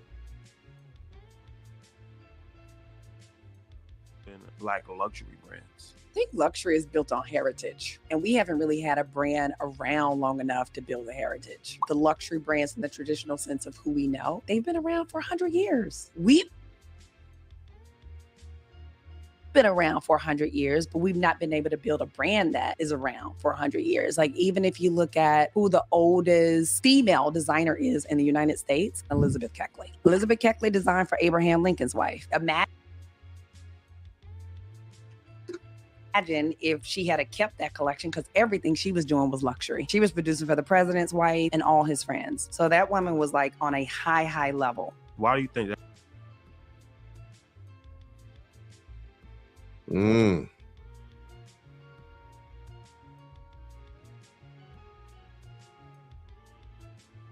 You got the floor, brother Alan. You got the floor. Okay, with this particular one here, yes, while we have not been around, while we have not collectively as a people built a major brand like what she's referring to, but basically a clothing brand like that, we've had individuals from the community to build a brand, but they sold out. You know, think about it. Like I say, if you 40 plus, you remember FUBU, you remember Sean John, you remember these, you know, all black Carl Kanai. These were all black owners of clothing lines and stuff like that. And I'm just going with the clothing line aspect of it, or what she's saying. But I get it. It's a bigger picture of building a brand for us, which technically, you know, we should have been using rap as that tool, or hip hop and everything that we had as that tool for us to gain those resources en masse as a community. But we fumbled that bag. We really did. I'm just gonna be honest.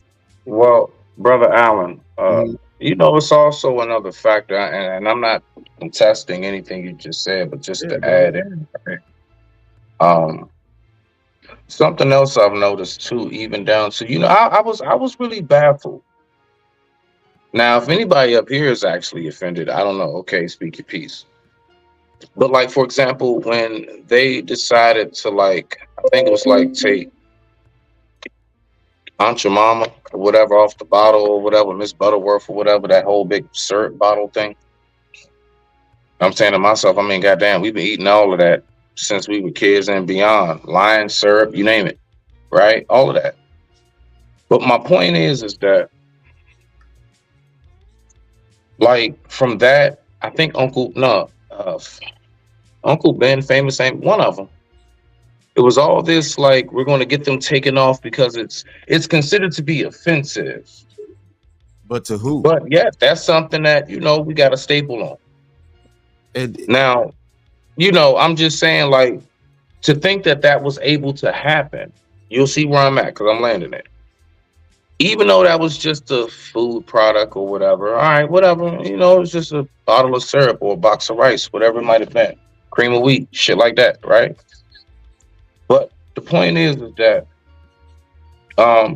if they're able to have little stuff like that flipped over, I think so in my eyes, that is a demonstration.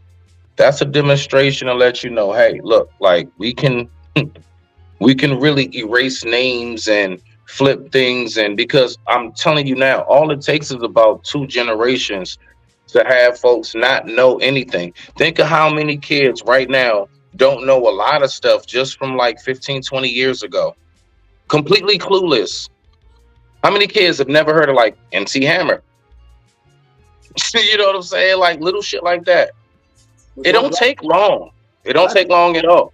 You see, so I mean, I think we need to look at more so than anything how easy it is to erase legacy, considering we allow it to be like, you know, for the pickings. I digress. My mic is muted. But we have brands. Black people got brands. I mean, in the 15%, you know what I mean? Michael Jordan got a brand. I don't understand what you're talking about. That's like a luxury brand. It's a few more guys got some brands. It's Michael Jordan. Hold on. Ruthless, you're missing it. What she was saying in there was like over 100 years and stuff. We've always had a brand. Like I remember Eddie Bauer. Yeah. Right. Even had a truck, coats, and everything else, right? Oh, but my point is it still around? Is it still? I mean, like I'm pretty sure some throwback or whatever. I'm pretty sure there's some retro shit. But you know what I'm saying? That's not in the stores right now. Well, I would have to say that hardly any American people have brands that are in us like that. Most of your luxury brands, like designer, are from Europe. I mean, made in Italy. All of them are way most. When you go into the shop of designer, that type of luxury brand, she said, most of them are French and Italian, and right. That's true. And none of it's hardly maybe one American brand. That's it. But the rest are French, mostly Italian and French. French. So I mean, I don't know. So she said white people ain't got no legacy.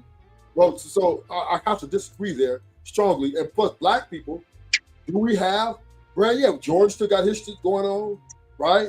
We also partner with a lot of white people, like LeBron and tennis shoes, and he got different businesses going on. We are relevant. Don't get it twisted. We are very relevant in this prize of luxurious, of success and wealth. We're competing. We are competing. Now, she's trying to compare to Louis Vuitton and all that shit. That's just okay. We're not in Europe. What do you want us to do? Right? That's their thing. That's their thing. So I think we. Okay, Ruthless. I get where you're coming from, though. Because those things I see are what she's saying. hundreds of years old. Yeah, but they're from Europe, though. I wanted to say something as well, if I may. Go ahead, Ruby, and then we're going to get to Brother Fantastic next. Shout out to Brother Fantastic in the building. Drop your show in the link, man, if you want to. I digress. My mic is muted. Go ahead, Ruby. Thank you. I think we all can agree there's a unequal playing field, right? So rather than, and I think there's a lot of discussion that could be had between that. However, the point is, particularly those communities of privilege that have any pull, I think it's about a hand up, and I think I'm really big on nepotism. I think if we're in a position where we can help somebody else, and I say it loud and proud, I'll much rather, I will definitely hire somebody of color over somebody not of color just off of that. Why? No, I'm not racist at all. It's called giving somebody an opportunity. And chances are that person is well equipped already and just given a chance. So I think that rather than just seeing the unequal playing field, and to be honest with you guys, I don't think it would even hit me that much if I didn't have children that are Black. That's just being real. But here we are. And we once we're at a point where we're like, okay, some things have to change, How can we realistically? And I'm just about those solutions in any small way. So Well, a solution. Nothing has to change. We're good. Black people are successful. Of course you are. You're amazing. But you need more. I think you need even more. 80% of black people are successful. 20% is at the bottom. The 80% at the top are well-to-do. Okay, Ruthless, thank you very much. Brother Fantastic, what you got, Brody? And then we're going to get over to Reddy. My man Reddy. I don't know if I can't see it too. Yeah. Okay, bet. Rock out. Lord, appreciate you, Smitty, man. Shout out to Intellectual Soapbox, man. Appreciate everybody for bringing me up, bro. Shout out to y'all. Yeah, man, this is an interesting conversation. I've seen you around, brother. You know what I'm saying? You've been doing some dope stuff, so salute to you, bro. I appreciate you, fam. So yeah, man. It's a very interesting conversation, and I really appreciate it, and that brothers starting to understand the power that we have. We've been downplayed for so long that brothers only think that entertainment, sports, all those different things and whatnot, what have you. But being that we're coming to the proper place we're supposed to be, we're starting to promote a lot of other things, be it from, just the everyday 9-to-5 blue collar guy, building a stable career and just, starting out. Because everyone starts somewhere, man. Very few people, even rich people, are born into being rich. Most millionaires are self-made. And we're on the right path to finally start taking responsibility and accountability versus blaming somebody else in the other group of people for our shortcomings and our downfalls. I'm not saying racism does not exist, but racism isn't what racism was in 1950 something. Okay, and it's really a spit in the face to those that had to suffer through true racism. Right now, man, you can pretty much say anything you want, not just in this country but in the world, and your limitations are pretty much just up to you. So as we start understanding this and more brothers start, promoting brothers to be successful in their own rights, find what your strengths are, build upon those things. And like the lovely lady before me was saying, nepotism is the number one way that people get hired, man. That's just a game. And the sad part about it, Smitty, I say this, we got this niggerlander syndrome as to where we don't know when to stop the competition, and we don't really want to, helping each other out seems to be an issue and a problem. But we are progressing, we are improving, and I just think that's going to be the road to us getting to where we need to be. Everybody's not going to make it. But I always like to say, man, you don't need a whole army, you don't need a whole navy. They have special forces for a reason. And, a few brothers that are intellectual and successful can be extremely, extremely impactful, and just start spreading that fervor out for, the younger generations and, even our peers to expand the movement. And that's the goal of it, I think. All right. Nah. I love that right there, because I'm pretty sure you heard me quite a few times. I'm not with too many excuses. Like, I have myself recognized personally, just in my little small life of myself, that when things weren't going right, 90% of that shit was me. It was because I was out there fucking up. I was doing the wrong shit. I was with the wrong people, wrong crowds, and everything else. The reason why my life is flowing so smooth that it is at this point is simply because I made a choice to change what it is that I got going on in my circumstances. So I know if I can just do that within my own life, I know as a collective, if we can ever become that ever again, right? Then I know a whole lot can be done. I mean, a significant amount can be done. But I mean, that's just me though. But I digress. My mic is muted. Brother Reddy, go ahead, get up in there, bro. Smitty, hold on. Let me give a shout out to Golden Raptor Plays. What's going on? Salute. You know what I mean? And thank you, fantastic. I appreciate the comment too, bro. Appreciate that, man. We definitely trying to, change things up. But man, Brother Reddy, you know what I mean? What's going on, man? Share your take on what you just seen on the video. Salute. You talking about that? Can you hear me? Yes, sir.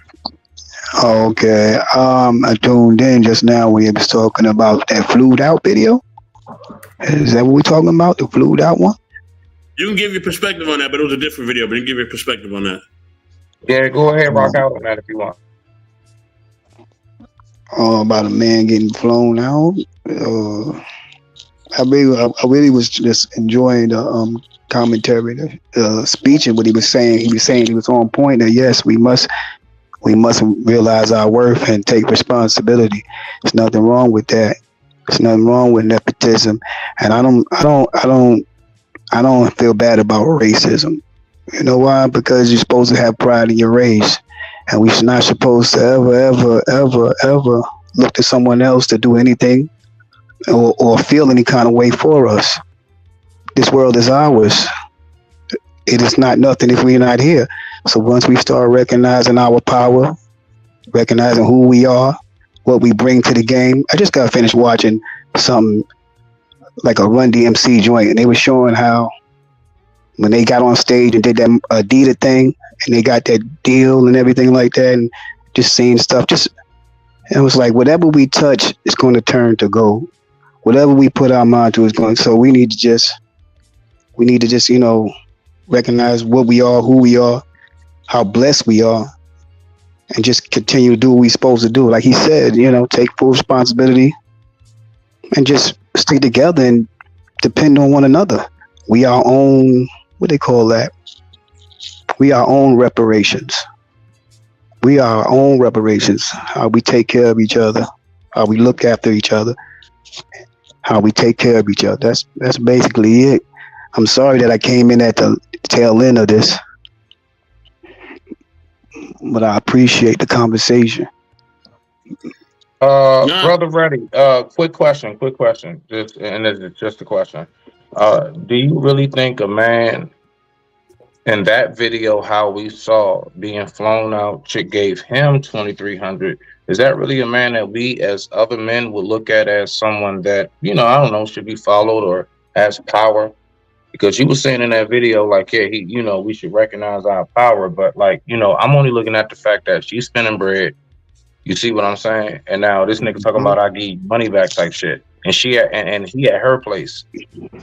That's this new wave of thing of this. I don't believe in all that dating, flying out, and all that. I don't believe in all that. I believe in building. That's where we wasting time and wasting energy. I get you on that. I was just specifically asking as far as him, when you said we should recognize, like it was good that he recognized his power. And I'm not getting on you, brother. I swear on life, like respect to you. I'm just saying, like, because when I hear things. So that man, should we look at him as somebody who, was exercising his power, or, I don't know. Is that what you saw? I seen that's like I didn't agree. I agree with the man that was up here just now, but I don't agree with I don't believe be treated. That's like a woman asking you to marry her. You smell me? That's like a woman asking you to marry her. I'm a man. Whatever you know what I mean? How you gonna be a man in control when you got some woman flying you out? It's cool if that was your girl. That was your woman. And once in a while she want to go somewhere. That's cool. But on some more, you became the woman now. Now you're not even a woman. You a side chick. That's no respect. Come on now. I got kids watching me. I'm almost 50 years old. I'd love to say that now. I'm almost 50 years old. Come on now. I can't play the little kid games. Come on now. We men. We got whatever move we make, it gotta be important. So I try not to speak unless I'm saying something, and I try not to be seen unless I'm doing something. So that's a waste of time. Well, what you just said right there, that was fly, brother Reddy. That was fly. Amen. Floor. I'm gonna get to the sister queen. Good evening to Wife School Podcast. What's going on, family? Pull up if you can. We do have some more. We have 2 more spots left. If anybody wants to pull up, be on the pen. The link is in the chat. I didn't even see you down there, Queen. I'm sorry. What's up, baby? How you feel? I'm definitely gonna get the queen. What's up, Queen? Hold on, Queen. Hold on. I'm gonna say this though, as far as like reparations, right? Because I heard the brother mention that. Look, But if they giving out free bread, I'm taking it. All right. Ain't no other race or no other demographic free bread, and I'll be damned if I'm turning down free bread. I'm definitely not turning down no free bread. Are you kidding me? I hope they give out some more stimulus checks. All right, I will find a way. Yes, I'm in an economic crisis. Yes, I'm black and I need the money. Yes, please. Send all the cotton money that you done use us for, or whatever else you can find to, give us some dimes or whatever else. But you know what I mean? But so think about it like this though. Hold on, Smitty, hold on. I'm gonna be just like the other community that be showing the Holocaust, and they be showing all the horrors and all the hurts of the Holocaust and everything. I'm gonna show all the hurts of slavery and segregation, and I'm gonna run that thing 24/7. Send me my money. Yes, they do that. I want my money. They do that. That's not. Listen, real quick, briefly. All right, so what you saying? I get it. So you said send more stimulus checks. I would say no, because we all know what happens when you give niggas money in spurts. Bro, what happened to the 600? I asked the average black person, where's that 600? Where's the 300? Where's the 1200? Where's that shit at now? I'm not worried about the bad apples. What was fixed? So all I'm saying is, bro, like I think let me say this. You don't think that's dangerous? Hold on. You don't think that there's bad people within the Jewish community? There definitely is. Trust me, there is. But they're winning. They're winning. I don't care. Give me the bread. And we're not. I'm not turning down no loot. And it's mainly our fault as to why we're not. What? If they said they're gonna give you free money for all the hardships, are you turning it down? That's the trick bag, nigga. That's what I'm trying to tell you. All it's gonna do is go back to them. We're gonna spend the money on their brands. We're gonna spend the money on their restaurants. What are you talking about? Stop it, bro. That's the trick bag. It ain't no it's coming right back. I'm getting my bread. Y'all can do whatever y'all want. If they want to give the bread, I'm taking it. And they about to pass it on in California too. And I can't wait. Smitty taking it too. Huh? Smitty taking that money too. I know he is. Give me my bread. And the White School Shed Pocket legally know how to get their bread. That's right. Now, can I say this real quick? So the information, man. Go ahead, brother. I'm gonna go to Queen after that. That shit gonna be spent on plane ticket.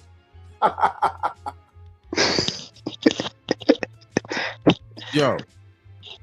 Now, my thing of it is that, I kind of halfway agree with y'all both. But listening to y'all both, I could see maybe a tiny solution in it. Just a tiny one. Due to this social media aspect, and we, people are able to be in contact with each other like it never was before. Now, we at a point right here where decent individuals can get in contact with other decent individuals. The ratchet get in contact with the ratchet. Yeah, it's all mixed up, but we all kind of clearing the board to a degree. Now, this is my point here. Let's say this, to get set money. The individuals that do get set money, do come together, actually put a thinking pot together, because this is what they do. They come together with their resources and they build a thinking pot. It starts small. We're going to have to start small because the reset button has been reset upon us, for the longest. Now that little trinkets they got set out during the COVID era, it was just, it was a test. It was a test to see what the hell we would really do when we got hold to money. A whole year of everybody pretty much sitting at home. Now, we're fumbling a lot of bags out here. We fumbled the bag with our music industry that we technically built as black people, period. We fumbled this new bag that came along. Now, it's to get that type of money. And I definitely agree with you, Mr. Beast. You know what I'm saying? If they was to do another stimulus, I would say that the individuals, the men that are totally intelligent, smart, understand things, disciplined people, that are actually wanting to see the community do something other than twerk all the time, or talk about who you running up on. Yeah, they get together, they do like these major corporations do, pull their resources and start buying up a lot of shit. You got a corporation now that's buying up a lot of properties. They're buying up these properties. Why? Because they're going to turn them into rental homes. They're trying to make it to where people, you're not going to own anything anymore.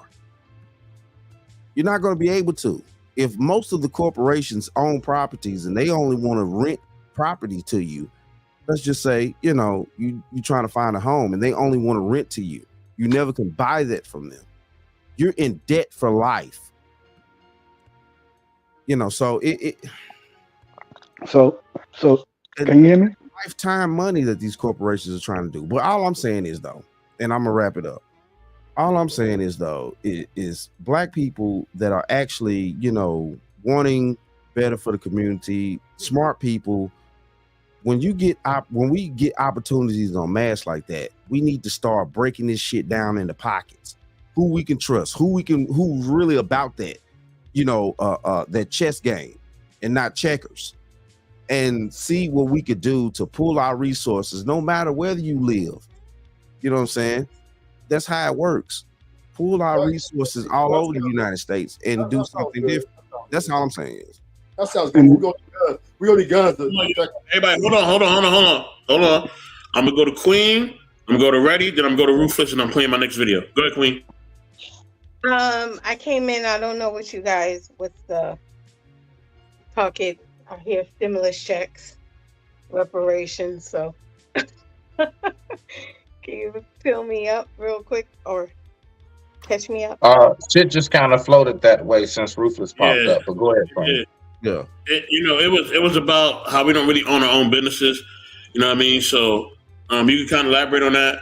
You can wait till the next video because I got another video popping up after these two brothers share. So it's kind of on you. Well, I will say that during the pandemic, a lot of Black people became entrepreneurs. So yes, there was a lot who used the money and did stupidity, had stupid things that they did with it. But there are a lot of people who utilized that money and did something great with it. A lot of people who were laid off decided that they weren't going to go back to work for someone else, and they found a way to start their own business. So I think it was twofold. You're always going to have those who don't do right, and then you're going to have those who do. So you can't stop that. But in a sense, there are a lot of people doing a lot of things in the community. So it's up to us to do our due diligence to search those people out. There's a lot of Black people, families. I think there was one family, somewhere south, I can't remember where, but they got 13 people in the family and they bought up like 20 acres and they're building houses. They're building different things where they can have their kids or their grandkids come back and live, a farm. They're renting farmland out, So there are a lot of people who are doing amazing things in the community, but it's up to us to do our due diligence and what are we doing to support them versus just talking around, it's easy to talk about the ones who are twerking and BBLs and street boys, and because they're everywhere. But what are you feeding on your news feed and what are you going after looking for? There's a young girl, I forgot where she's at, and she's like in her 20s. She got a grant, got housing for veterans. She's a country girl. So she has a farm now. She has horses, she has cows, and she's under 30. So, there are amazing things happening with our community, but it's up to us to find those people and support them. Or would you rather, support the OnlyFans page and click and like the booty pics? I'm just saying. Your people. Okay, I'm going to my brother Ready, then I'm going to you after that, Ruthless. You right after that. Go ahead, Ready. Like he was saying, We need to control everything because we're not going to own nothing right now. So it's about controlling it. It's about starting. We're sitting in America, which is nothing but a big business. So the thing is to get business minded, leave the feelings when it's time for building. We don't need no feelings. Just start building. It's down to the wire right now. You know what I'm saying? If we don't start doing for ourselves, we are basically committing our own genocide. We're killing ourselves. So at the end of the day, yeah, I even on my feed, I try to what they call that? Eliminate and press not interested and delete a lot of people that's still stuck in the matrix of just want to waste time and party. But yes, it's on us. You can continue. Do you think possibly that we can control corporations and we have yet to figure out how to take control of our own communities and neighborhoods, all the way to the point where most of us say that we don't even have a community anymore? So if we don't even have a community anymore, do you think that we should, in any form of fashion, be thinking about taking over a corporation right now? I'm just wondering. Think about this. Everything in history has learned from us, and they've been what? Conquerors. They've been kings and queens and emperors and businesses because of us. So now, if we take that instead of teaching our so-called slave masters how to rule over us, and take that knowledge that we already have, because everybody's living off of our knowledge, living off of our blood, sweat, and tears. Only thing we have to do is say, you know what? Let me stop teaching you and go back teaching us. Let us go ahead and do. See, it's nothing that we can't do. We already did it. Now it's time for us to go ahead and reclaim it back and stop being kids again. We're no longer the majority minors. of us, because it's going to take the masses of us. Hold on. Rufus is next. We can get back to this after that, but Rufus is next. That's gonna be Hold on, man. Rufus is not about to say a goddamn thing. So hold on, 1 second. The fuck is Rufus about to say? Let him go, and then I'll let you get back to your question, and I'm dropping the video. Go ahead, Rufus. You know what? Let Petty Smitty have his little time. Thank you. Anyway, no. Thank you, sir. Thank you, Rufus. Thank you, Rufus. What I'm saying is this. Thank you, brother. Bless you. Now, what I'm saying is this, right? When you talk about taking over the community, I mean, taking over the corporations, and you say what, as far as things that we have stolen from us, that they learned from us, do you think majority of us want to relearn these things again? All of the things that made us so great, would you say the mass, because we're only 14%, right? As they say, something around there, maybe a little higher, lower, I don't know. But would you say that the majority of us, even at that percentage that we are, would want to do that? Now, it don't take a whole lot of us. It only takes a certain amount of us to really get the ball rolling. But do you think the masses is ready? It's not about the masses being ready. It's about us starting to do something. They're gonna flow where the food is at. Everybody's gonna flow with it when it's popping. They're gonna flow where it's popping at. It's not. And if our communities are empty of all of these things, where are they going? Say it again. If the communities are empty of these things, where are they going? Empty of what? Like what? Resources? You said they're going where the food goes. Yeah, that means they're gonna go with once we start making it. You said they already, once they start popping, once we start doing what we're supposed to do. It's not about all. It's about we need to do something before we all be exterminated. Everybody's not going to make it. Everybody's not going to make it. Period. There's going to be some day. We can't keep saving the weak. We can't keep saving those who want to die, who want to be lazy, who just want a handout. Right. You know what I'm saying? There are people that just want to lay there and do nothing. There are people that can't do anything. So that's us to help them. But if you don't want help, I can't force it on you. So I'm not going to worry about somebody that's not going to worry about the next person and worry about himself or nothing. No, I can't worry about that. I only can focus on what I can do for my people and what I can do for myself now. I'm not worried about that. Let's slow us down. Good enough. All right. So go ahead and rock out. Ruthless, go ahead, bro, and I'm dropping a video after that. Go ahead, drop the video, Intellectual. All right, let's get it.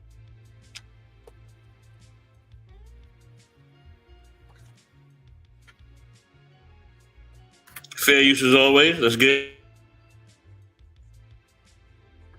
Phrase money ain't everything was a person. You looking at it right here. NBA YoungBoy. You can't stack millions over that pain. NBA YoungBoy. Being aggressive won't hide that pain. NBA YoungBoy. Popping pills and taking drugs won't cure that pain. The little boy inside of you is suffering. The little boy inside of you is screaming for help. B McFly, why are you so hot? Because I wanted to die from that shit. I tried to commit suicide from that shit.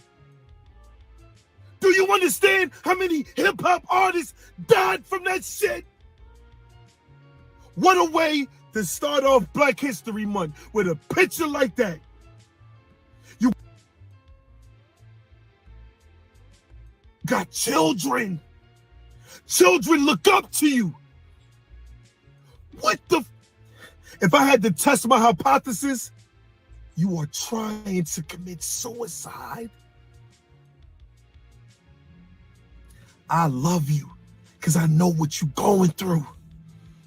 Your pride, your ego, your fame, it won't allow you to show it. You are suffering, NBA YoungBoy.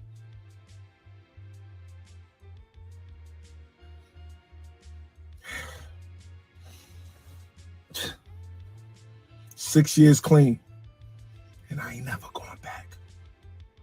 If the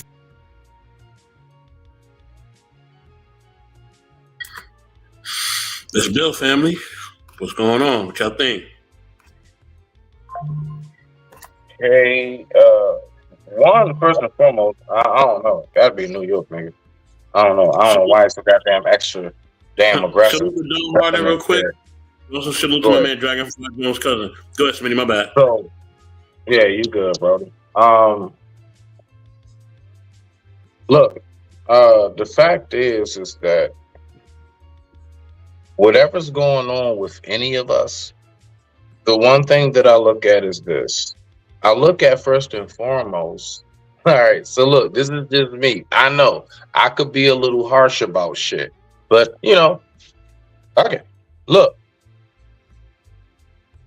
if he was to go today or tomorrow, okay, what benefit to the Black community has been lost because he's gone? I'm trying to figure this shit out. If that nigga was to go, okay, and that goes back to everybody ain't gonna be saved. Like, come on, man. Like, so I mean, I'm gonna be honest with you. I mean, me personally, I couldn't give two shits or a flying fuck if that nigga gone ahead.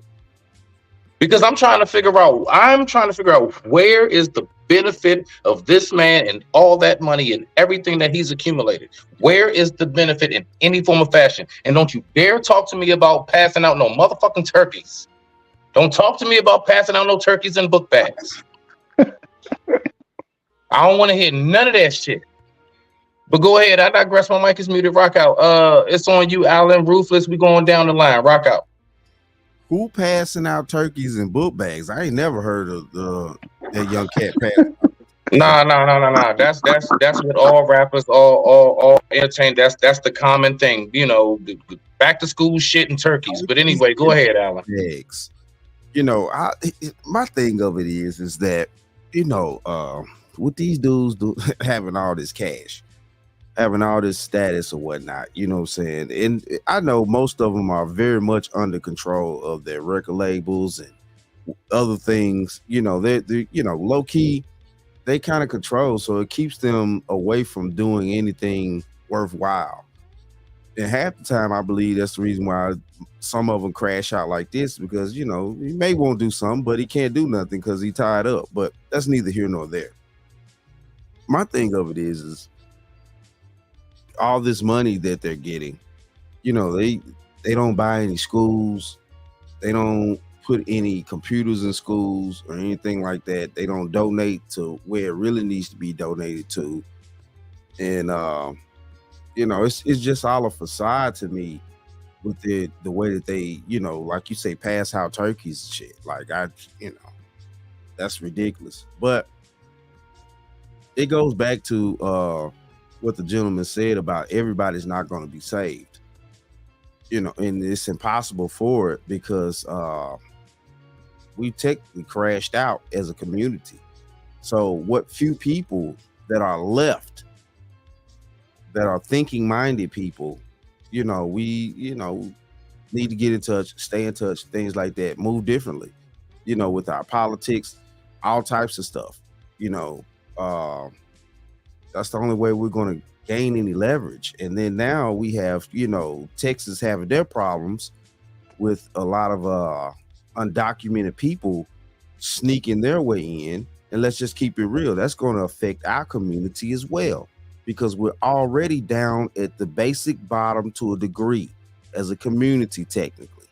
So now we got these people coming in, leaking in. Y'all didn't see the video about with the dude that was snapping on the black lady at the airport, whatever. Your time is up. You're lazy. You black people are lazy. You're lazy. That's, I mean, you know, and they sneaking over here, calling us lazy. And we've been here holding it down for God knows how long now. Created all this fabulous stuff. The music that runs the world now is the music that we gave it as a culture. Let's keep this real. So it's like, yeah, man, it's complicated, but it is what it is. Though. Okay. Brother Ruthless, it's on you. Rock out. And try to keep it like, you know, 2 minutes or so we can get around the panel, bro. I'm sorry. Yeah, now you want to hurry me up. Anyway, I'm gonna say this, and I'm gonna make this sweet and saucy. Black people need to understand one thing and one thing right now. Once Martin Luther King and them went through that civil rights movement and negotiated with the devil, it was over. Because what you did was you gave up your birthright. Ooh. You gave up everything that we were. Right? Now we are reaping the benefits of our fathers, right? Which they begged for us to have. What Martin Luther King said? I want black little boys and white little girls, and white little boys, and white little girls, and everybody to play together. Right? Right? That's what we got. That's what we're doing. Now, it's like, damn, is that stupid? Oh, of course, right? But it was what we, as our fathers thought was the better solution. And now we're asking for, you know, us to all of a sudden, after we done got into bed with the devil, that we harmonize and unify in a people to what? To come together. Well, we had that chance. That civil rights movement was the end of black power. That was the end. And there was some people trying to hold it together, like Malcolm X. There was some people like the Black Panthers. There was some people trying to hold it. Five Percenters, Nation of Islam, right? They were trying to go black. Once you go black, you never go back. Wrap it up, Ruthless. Wrap it up, Ruthless. So wrap it up. So, all right, Smitty, you being rude. Okay, I'm almost done. I didn't interrupt you at all, Smitty, at all. You're being rude to the people who want to talk behind you. I'm almost, damn, I ain't been in a minute and a half yet. Are you computer time?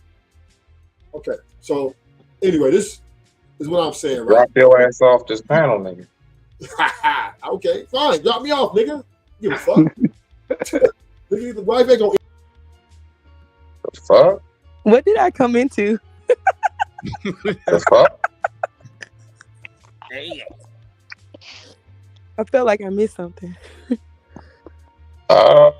Rock out. Ready. That's your name, so I know you are. Go ahead. The floor is yours, Queen. You next, and we're gonna go around the stage. And welcome. I can't read your name, Booby.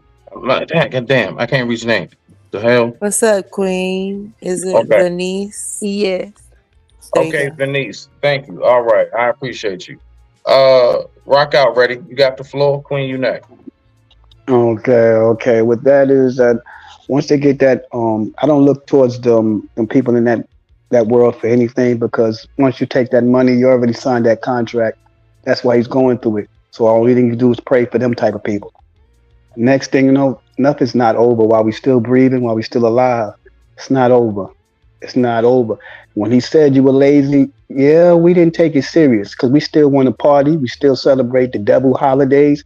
We still go against the Most High, and we wonder why we still going down. It's time to take life serious, take the Creator serious, and move. Do what we supposed to do. Ain't nothing better than when we unify. It's nothing better than when we together. It's nothing better than our people. It's nothing better than our women. Nothing better than the men. I'm trying to tell you, it's nothing better when we come together. That's all that's matter. I'm not looking for no person that signed that contract in that world to do anything for us. Period. We still have it. But now it's coming down to the wire. It's in our face now. The immigrants looked at us because they show us negative stuff. They show them negative stuff all day, and they coming over here like thinking that's all of us. It is if we don't do nothing about it. It is if we ain't the ones that's like, we're the ones working, they the ones playing games. If we don't do nothing, we're going to end up back into slavery. Because we already halfway there because we don't do nothing. Like when we do something, we want to talk about each other or try to bring each other down or hate on each other.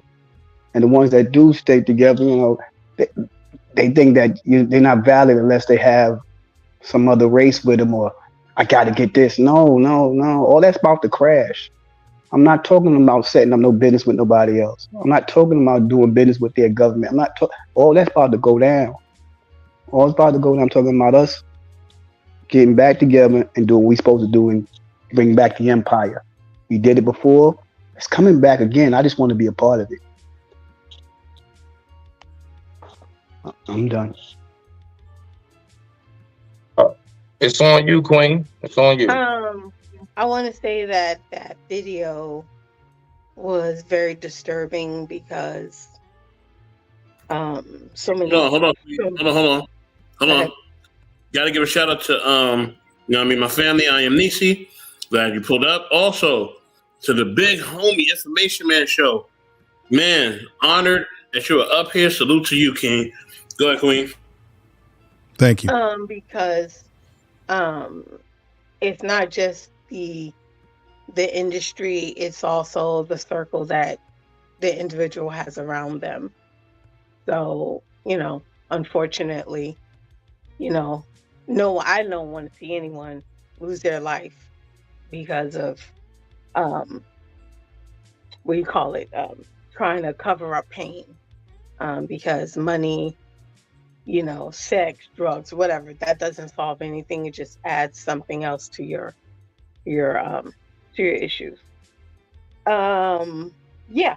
So I just want to say that, but I do believe that everyone has the ability to change no matter how far you go. As long as you have breath in your body, you can make an impact and you can make a difference. And just that, just because he doesn't impact us, he impacts somebody. He impacts a lot of people, a lot of young people, or his followers, or whoever likes him. I don't know who he is because I don't listen to a lot of trash music, or whatever. So I don't follow the trash culture, I call it. So, but yeah, he impacts somebody. So yeah, it's unfortunate. So yeah.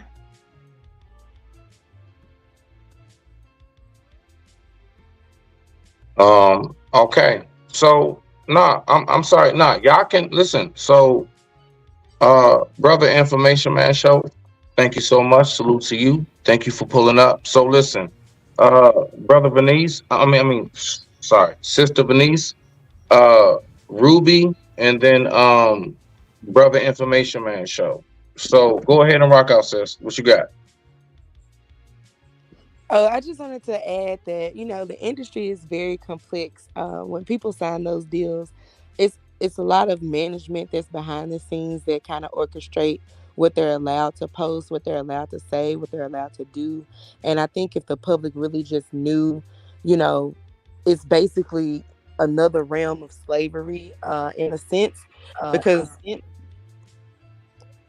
they don't necessarily have control over the things that they're able to accomplish or do at that point once they sign those contracts. So that's the only thing I want to add, really. Okay, salute to that. Ruby Doll, what you got? Just a couple of things here. First of all, I, as somebody who's had their, I would say, experience with drug use, and could see myself laying just like that young man was. It doesn't matter what he does for an occupation. I mean, just that's very disheartening. And I think, if anything, what we can pull from that video and then the reaction to that video is the impact, the emotional impact that it should make on the youth, and that, like, come on, like, you don't have to be this. And no diss to the young man. And also, as somebody who wholeheartedly loves, I would say, rap music, and who would consider myself an MC as well, not to sign a deal. And I pride myself in never being able, you can't buy me. It doesn't matter what industry it is. And I think that independent music still rocks. I think independent thought and critical thinking still rocks, dude. And Facts. that's why conversations like these need to happen. And I appreciate this time. Thank you.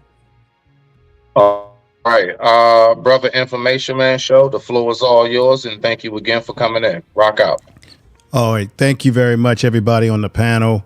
I appreciate you, brother, for letting me come up. I just wanted to say this about this particular issue. I work as a mental health specialist, and we do have some mental health issues within our community. I would say that this young man already had issues prior to even being in the music business, because sometimes our talents can take us to places that our minds are not ready for. So if he's already has a rocky foundation, then whatever they throw in front of him, he may not be able to handle it, and he's going to turn to drugs or whatever else is being put before him in that system. So I just want to say, from that point of view, someone loves him. It's a shame. I don't want to see any brothers or sisters succumb to stuff like this. But I think you made a good statement earlier, brother. What value did he bring in terms of the music and all this sort of stuff to our community? Because too often we allow rappers and these entertainers to be the barometer of the black community and how we identify ourselves, when we forget about what about the young black males and black sisters out there who ain't rappers, who ain't entertainers, but are doing the right thing. They're going to school, they're getting a skilled trade, they're staying out of trouble, they're not throwing up gang signs, they're not promoting the worst side of our community. We never talk about those young men, but we'll celebrate the people who have done the ratchet stuff. And then when they turn their life around into entertainment, we want to put them on a pedestal. That's a serious problem that we need to figure out. If we're going to go somewhere in the future, this type of mentality is not going to serve us well for our future in terms of solutions to the problems that we're dealing with. I also want to say this as I land my plane. You were also talking about black businesses and things of that nature. According to the Booking Society, black businesses comprise 14.2% of the United States population, but only 2.3% of employee firms. Okay. 1.2 million black people are employed. Black businesses employ 1.2 million people. And there was an increase in black businesses between 2017 and 2020 from 13.64%, which is the largest than all businesses in general, which increased by about 0.53% over the same period during that time. So there has been an increase in black people going into business due to the COVID situation. Not only that, you've had an increase of black people homeschooling their children than any other group in this country. Black people have taken the homeschooling. I want to land my plane there. Wow. Beautiful. All right. No. Good stuff. Good stuff. Definitely appreciate you on that. So go ahead, go ahead. Well, I think what everybody said is definitely on point. But I definitely agree, man, with Ruby Doll a lot. Like, no matter what this person is doing or has done, this is still a human life. You know what I'm saying? And I think we still got to have regards, and we got to have humanity for each other. You know what I'm saying? And yes, maybe, and in his music, he may have portrayed a lot of things that are negative. I'm not here advocating for his music or advocating for the imagery that he put out there.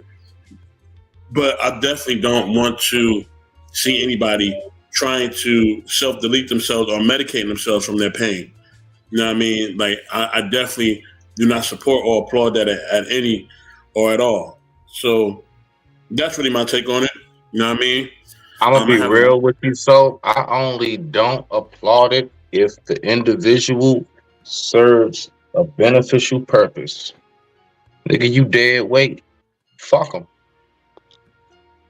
And especially if he's not changing his ways. Not changing his ways. I hear y'all. I hear everybody and what everybody's saying. But that's my expertise. You know what I'm saying? The human life is still a human life. Now, you know what I mean? Respect to it.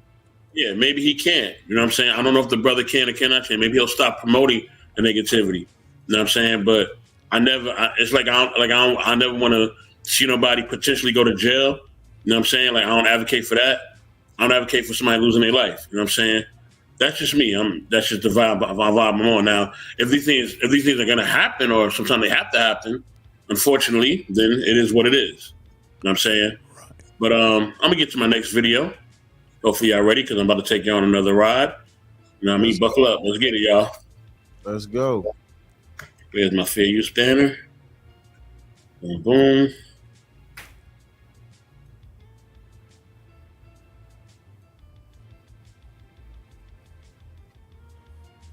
So much skill, so much work. You're like, I'm ready for this door to open now. But it's still another 3 years. And if you're him, that means you can wait those 3 years. This Jordan quote I've been obsessing over, he said, you're afraid of what I could become. I'm afraid of what I won't become. I have something that is more important than courage. I have patience. I will become what I know I am. And that's you put in so much time.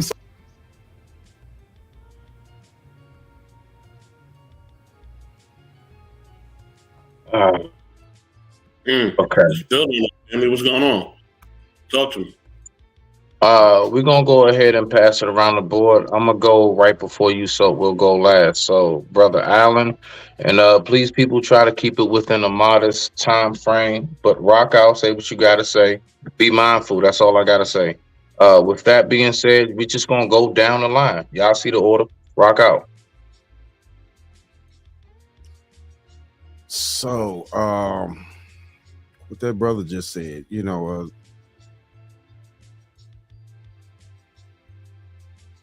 you know what?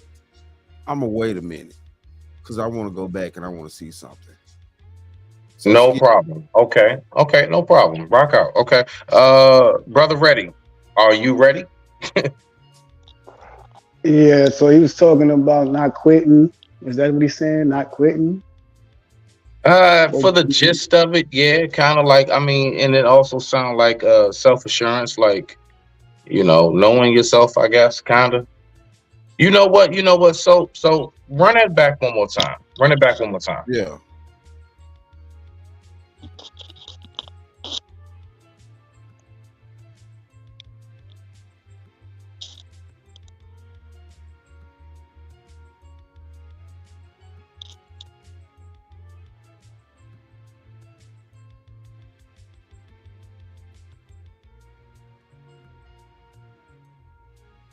Please and thank you, that is. Please and thank you, good sir.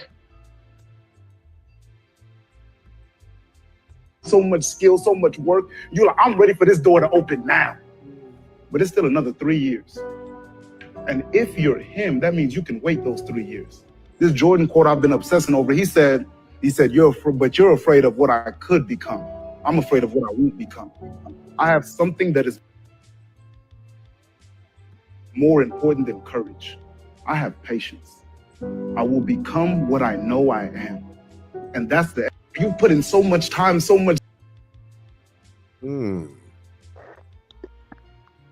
Okay. I got a better feel for it too. I'm pretty sure most of us did as well. Yeah. Yeah. You ready, Alan? Yeah. Okay, go ahead, rock out, and we're going down the line. Y'all see the order? Rock out. Thank you for the rewind. Yes, patience. Patience is definitely something that we no longer have as a community, as a people. Which, you know, it is what it is. Patience is what gains the momentum that's needed to win. You can't get anywhere without patience. And yes, it takes time in order to gain the momentum. Yeah, we are living in a society where we want everything today. Right now, this very instant, it has to happen. I can't foresee any longevity or anything that I need to put into to make anything that's worthwhile. It has to happen now, and that's the problem. I think we are a microwave culture, instant mashed potatoes, instead of Big Mama or whoever putting them potatoes on the oven. We want things too fast, basically, and that's a serious problem with us. Just my perspective on. Okay. Nah, good shit, Brody. Brother, ready? If you're ready. I'm ready. What he says is absolutely correct. Yes, patience is a virtue. Patience is a virtue. That's why I try now to not go on social media so much. I made a point. It started just now. It started like a few hours ago. But it's like, yeah, I cut back on all that because we don't want to put in the work. We don't want to wait. Like we think once you do something, you're supposed to automatically see the riches. Then that's why a lot of relationships fail. A lot of things fail because of we need to see it now. Like we expect a raise after being on the job for 2 weeks. Like, come on now. For real, like, but once we master that, once we meditation is key too. People don't understand that's a real thing. Meditate, become one, like think, talk to yourself, check yourself, and be patient and put the work in. It only takes one step. Just do one thing at a time, and the next you know, you look up, you see you already got $1 million in the bank. If you just take your time with it, that's all. Take your time, breathe. We got time. Trust me, we got time. Okay. Queen, it's on you. Ruby Doll, you next. Sister, you next. Rock out, Queen. I love that saying. It's because, you know, everybody want a viral moment, whether it's good, bad, or whatever. They just want to go viral so bad. So people want to do crazy things for the shock value to get the most likes and clicks. And I have a great example. And thank you, Information Man, for being in the mental health field. I am too. And yes, it's very intense. But I have a prime example. I was working with some transitional age youth. So I had 2 young men who were 23 and they were in our program. And one just was impatient, just wanted money, wanted fast money. So he got a security job, and I was like, "Hey, what are you interested in?" "Oh, I want to do, forgot what he wanted to do, some electrician." So there was a program, but he didn't want to wait. He didn't want to get up early and do the 4-month program. And the other young man was like, "Well, I'll do it." So hooked him up with the program. The young man who didn't want to do it, he's a security guard. He was making $22 an hour. The young man who went through the program, the way the guy ran the program, it was like boot camp. He had them do like sit-ups and push-ups because it was construction. You know, it's physical. You got to get there at 6 o'clock in the morning. Everything was discipline. Everything was about discipline. You 5 minutes late, you late. You go home. You got 3 times, you kicked out of the program. Everything was about discipline. The other man, I ain't doing all that. I ain't doing all that. The young man finished the program. At the end of the program, all these unions come. The young man who's 23 got a job, entry-level job, making $40 an hour. And that's his whole goal. He wanted to take his mother out the hood, get a place. He was in our program. He lived for free for 2 years. And at the end of his 2 years, he had buku money saved. His credit was good. And he had a great job starting out at $40 an hour with benefits and moved his mother out the hood. That was his whole goal. The other young man was, oh, man, how he get? You both had the opportunity. You wasn't patient. Now the young man, he went through the program, and after, I left the company, but I've seen them in the community. Oh, Miss C, Miss Queen, I did it. I did this, and I'm here, and thank you. And I know I was a knucklehead. Yeah, you was, but I'm glad you're doing your thing. But patient. The one man had the discipline. He was willing to go through it, and he was doing amazing things. So I think it's important for us to be patient with the process. It's not an overnight. Microwave food is not good for you. All right, absolutely beautiful. Okay, now, okay, so hold on. So this what we doing, brother. Yeah, brother, you next. Sister, is it Venice? Yes. Such a beautiful name. All right, now. So we're going, brother information, Sister Venice, and then Ruby Doll will get to you. All right. Go ahead and rock out, brother. Thank you. Let me just say this. This is all about mindsets. We as black people, we need to really focus on our mindset and how we think. As you think, so you will be. And I want to read this poem. It's a short poem that is very dear to me. And this is, I think, the kind of thinking we need to really have. If you think you are beaten, you are. This is the man who thinks he can. If you think you dare not, you don't. If you like to win but think you can't, it's almost a cinch you won't. If you think you've lost, for out in the world, we find success begins with a fellow's will. It's all in a state of mind. If you think you are outclassed, you are. You've got to think high to rise. You've got to be sure of yourself before you can ever win the prize. Life's battles don't always go to the strongest or faster man, but sooner or later, the man who wins is the man who thinks he can. And this can also apply to women in the same way. It's all about your mindset. Your mind and body work together as a spirit. But if your mindset is not the right mindset, you can never achieve. This is why, to me, it is important, the kind of information and vibrations that's going into our brains when it comes to the music and the art and everything. It all plays and has a connection. I land my plane there. That was absolutely beautiful. Thank you so much, my brother. Thank you so much. Thank you. All right.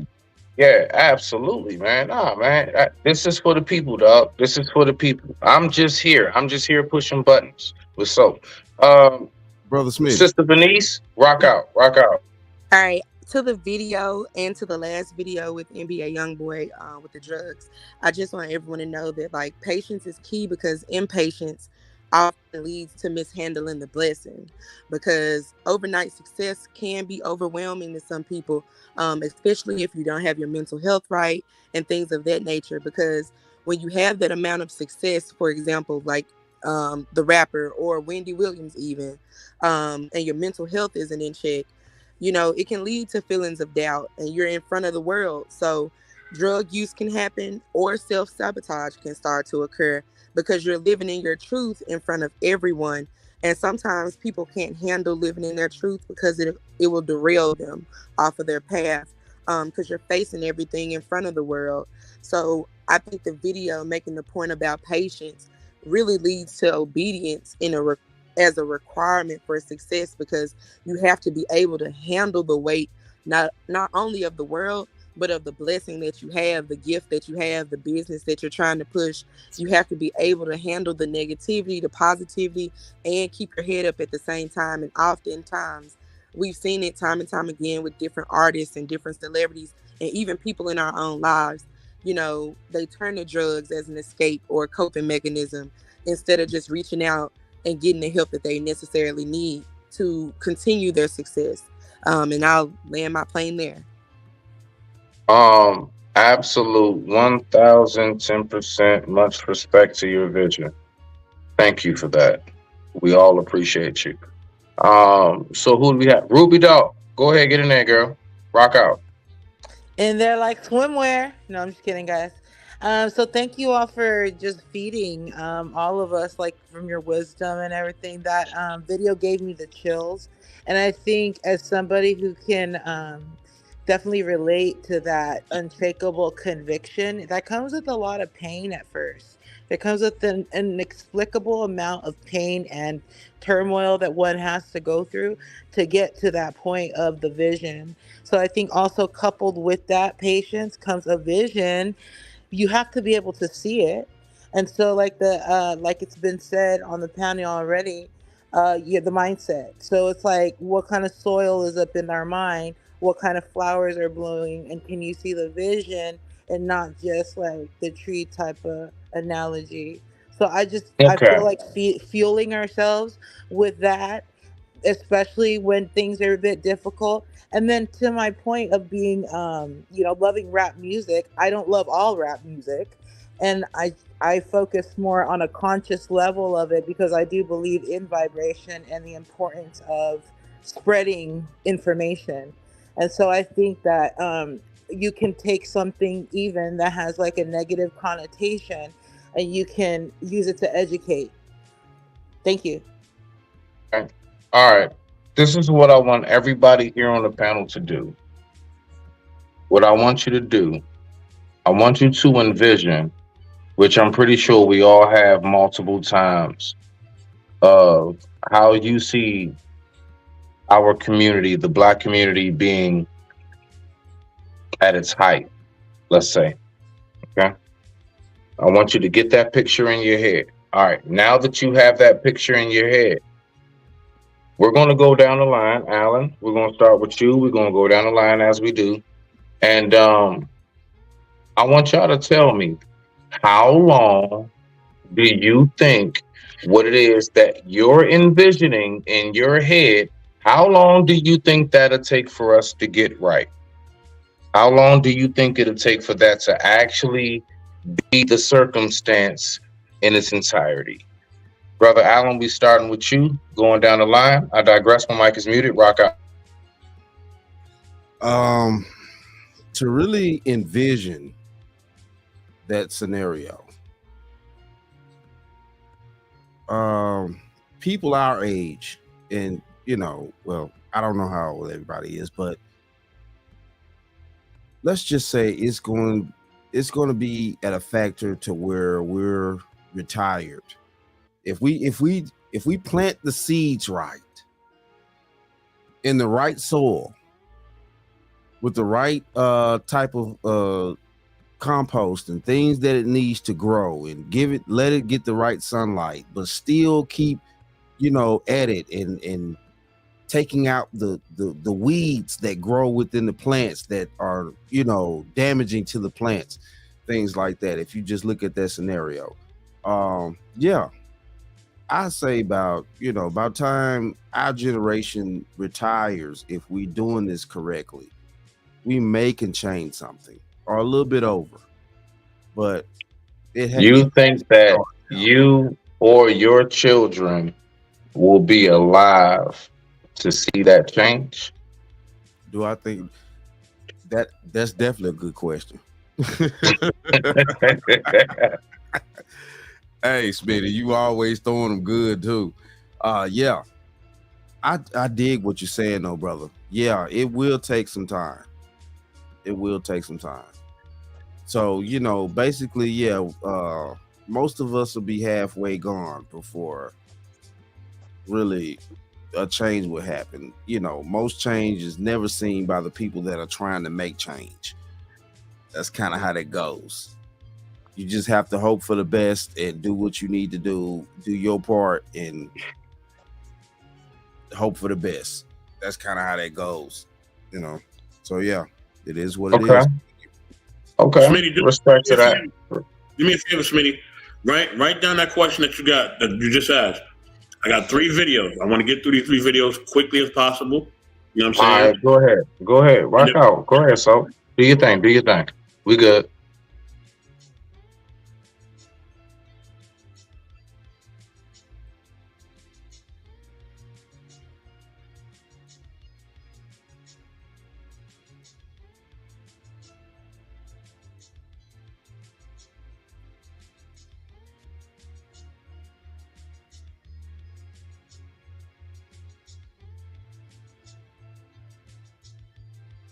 Colonizers came to Africa. We didn't have the issue of color. Black and white did not exist in our languages. We were Africans. The missionaries were sent in with specific instructions to make the Africans believe that everything African was bad and everything European was better and more desirable. They put in motion a process of making us dislike that which was ours and go all out to embrace what the new invader was bringing to our beloved continent. I have to give it to them. They did a very good job at doing that. They hit us where it hurt the most, the mind. The missionaries taught us about white angels. The missionaries taught us about the devil who was black. Mm-hmm. The missionaries are white, like the angels. And that when we go to church, we must worship the white angels. And definitely want nothing to do with the black devil who looks like us. Subliminal messaging. Subliminal messaging. That's where we began the self-hate.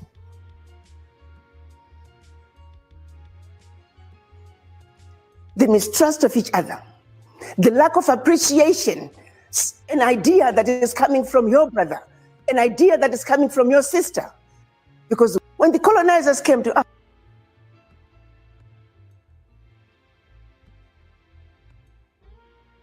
So take the floor. I'll be right back. Okay. Brother Allen, then Reddy, Queen, Information Man, then Sister Denise, and then we're going to go from there. Go ahead, Brother Allen. Yeah, I'm gonna keep it short because I talked on the last one. But yeah, though, that's kind of how that went. The manipulation and coming to somewhere, pretty much taking the resources and rebranding the resources, because the mass amount of gold comes from Africa. What was our standard in America at first was the gold bullion. So, you know, it kind of leaked from there, went on. But yeah, we worship these precious resources, you know, as idols and things like that. And yeah, they come from Africa, which, you know, in during that time, you know, if anybody heard of Mansa Musa, he was a great king in Africa, gave away gold like it was water. And, you know, it was nothing thought of it. Rubies, diamonds, it was just, man, listen, look, black people have never been these idol worshipers like what it was, like it has been portrayed. And yeah, let's keep it going. Thank you. Definitely, family, Brother Reddy, go ahead. This is letting someone else tell our story, letting someone else feed us information. They attacked our minds. And I've seen it in my lifetime. I've seen change. So change can happen in our lifetime. I've seen us pay for water. I've seen us stop borrowing sugar from one another. This woman, she said that about that that they made it think that white ice is better. We got to stop letting everybody else tell our story. And when we say knowledge yourself, it's not some. They make you think when you say knowledge yourself, when you say certain things that it's. I want to hear all this back to Africa, all this black stuff. Like you a clown when you talk like this. You a clown when you talk about uplifting your people. You a clown when you talk like no, that's not what it is. Right. We got to get back to telling our own stories. Get back to educating our own children. Get back to not letting no one else and just like I seen in that movie in this TV show. If you're gonna be cool with people, all right, cool. Won't be cool with the colonizer, all right. But you don't tell them everything. You don't let them all the way in so they could get in and then take over, get in, then assimilate, then try to erase you and replace you with robots, replace you with other people. Come on now. So it's back to knowledge yourself and loving yourself. I'm done.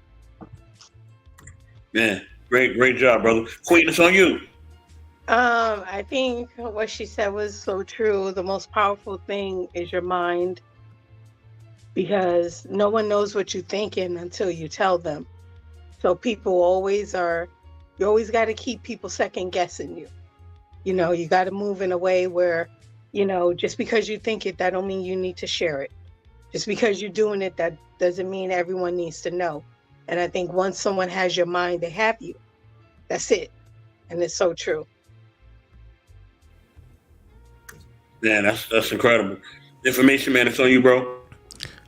What you have there in South Africa, which is the same playbook that's been played on us in America, is something called cultural conditioning. They use those folks to go over there and make the African mind a mind that is submissive to seeing white people as dominant. That's why they give them the white Jesus. If you go over to places in Africa, they have huge statues of a white Jesus.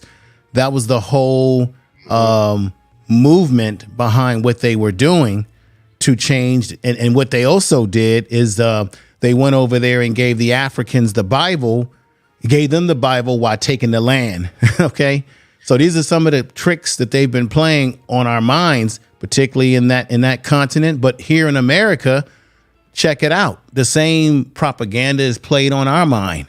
There's a thing called cultural conditioning, as I said before, okay, which is cultural condition is manifested in this way. In America, we see white as superior, black as inferior.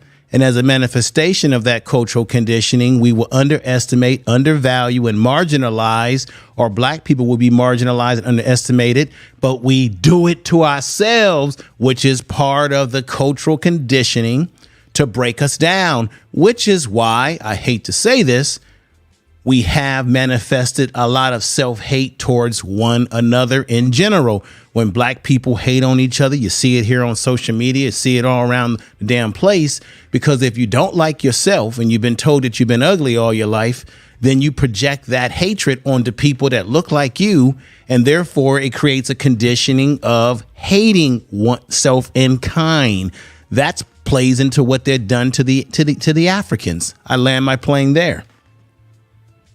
I would just like to add, just from a educational level, from the video when she was like the terms black and white, when you think of those terms and adjectives that you think of, the popular adjectives, like for black, you think dark or evil, and for white, you think pure and clean. And sometimes it subconsciously draws our minds to the Bible when it says, I'm not sure the verse, but it's like cleanliness is next to godliness.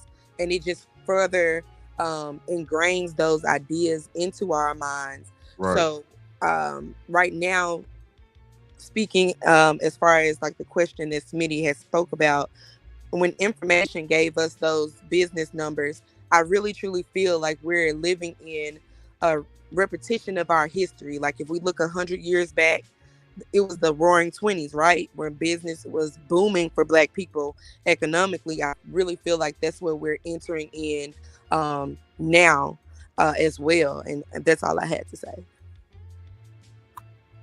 Got you. I like how Venetia stepped in there. She didn't even wait for me to say nothing. You stepped right on in there. You know, I got you. All right, so the next video is about to get real. Wait. I want to ask a question. So, yes, sir. I do agree. There are a lot of us who are stepping up in that economic status as far as Black owners. The only thing that I know that sustains any business is the consumer. Do you think no matter how many of us do step up, because there are a lot of us who are Black owners. See, what it comes down to is, does the village support those owners? I digress. My mic is muted. Rock out. I'm gonna answer that real quick, and then I'm gonna move on to my next video. I got two more, and I'm getting through these. Now, I think it does. I think the village can support the community. That's something that we can see. I think it all depends, but I think we have to understand that not everybody. So I didn't ask can. I said do we? No, I want to jump into this one. I think in a lot of ways we don't, because it goes back to the self-hate. Think about it like this, and I'll be short. When we deal with this is generalizing though, of course, when we deal with Black people in business, we're always looking for them to give us a handout and give us a break or a half off price. But we don't go to the white man's business or any other group of people business and tell them, give me a break, give me a half off price.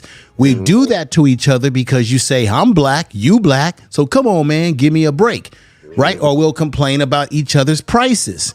So there's a sort of underlying hate when Black people, some of us, are trying to do something independent. It's like we want to drag each other back into a bucket. But it's just Lord not enough of forbid that it's support. your Black ass cousin. True. It's just not enough of us supporting. Let's put it like that. It's not enough of us. There's people out there that go out their way to support. So with that being said, if we know we have the capabilities to start the business, formulate it, all of that, we have that. Okay, what's going to keep it going? The consumers. So if we don't have the consumers, what difference does it make what we build? Can I add on to this, please? I think we need to employ settled tactics. It's just like winning a war. And they've been winning the war upon us for a long time using settled tactics. Now, this is the game here. You know, I truly believe that if we, keep a delusion that, most Black people don't own these companies, and follow me on this. If we put the delusion that most Black people don't own these companies, buyers are going to buy. This is the world we live in here now. Follow me on this. They're thinking, if they, like you said though, if they're going to the white companies and they're just, buying up this in mass and things like that, let's let the people think that for a while. Let's build up the company into the corporation that it needs to be built up into a powerful corporation that can't be denied amongst the society that we live in. Then you reveal the truth. Brother Allen, what do you need in order to build an empire? Of course, you need the masses. Okay, manpower. True that. Manpower, the masses, basically. All I'm saying is though, if you wrap the package up in the pretty bow that the package got wrapped up for us, then you play the same game that's already being played. It's already in play. That's all I'm saying. All right, y'all. Let me move on. Okay, this is all going to coincide. The last two. Well, this video I'm about to share right now is going to kind of. It's a little bit of entertainment, right? I gotta give y'all some entertainment, a little bit, just a little bit. You know what I mean? So there's some entertainment for y'all, but it's hold on. You're not about to sing, right? No, I'm not. Okay. I don't care what it is. Rock out. You ain't got that Billy G. Williams Happen on it. anytime as well. Yeah, I have Definitely to happen. agree with everybody. Don't sing. Yeah, that's all. Yeah. I'm not. I don't have to deal with this. All right, I don't have to deal with this. The end button is right there. You can do it anytime. But now, with that being said, you know what I mean? I'm gonna play this next one. This next one's a real one. Okay, but with that being said, it's kind of I'm throwing a monkey wrench a little bit. That's what I'm doing. So hold on, y'all. Let me play this video.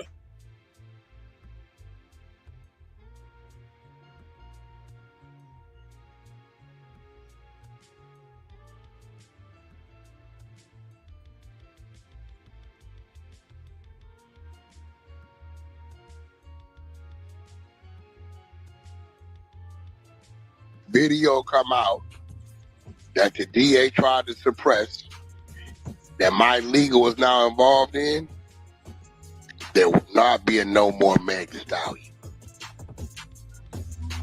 Oh, clip it. Clip that. The appeal is coming.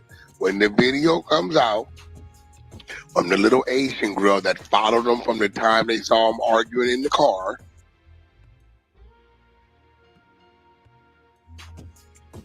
that the DA tried to suppress and threaten their family with all kind of other shit. Shout out to the private investigators. I want to see what the Meg Thee Stallion fans are going to say then. I want to see, are y'all going to counsel her for lying and putting that black man in jail?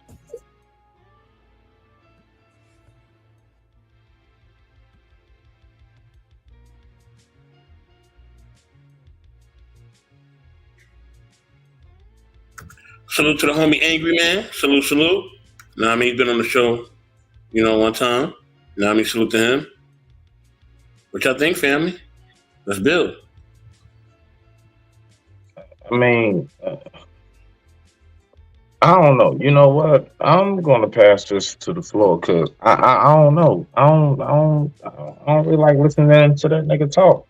To be honest with you, like I don't, I just kind of went deaf. You niggas rock out. Fuck it. Brother Allen, it's on you. Then we're gonna go to Ready, Queen, Information Man, and then Denise. Before I dive, like Bro Smitty, who you like to hear talk? Whack, nigga. I don't really care for him, bro. I've seen enough of him, bro. I'm in that world a little bit. I dive in there because I've been there, but I don't like listening to that dude talk. I'm gonna be honest with you. So I mean, y'all go ahead and rock out. I mean, with this particular situation, man, wow. Angry Man did present something that's very valuable. It's shout out to AM. Fuck Whack. Rock out.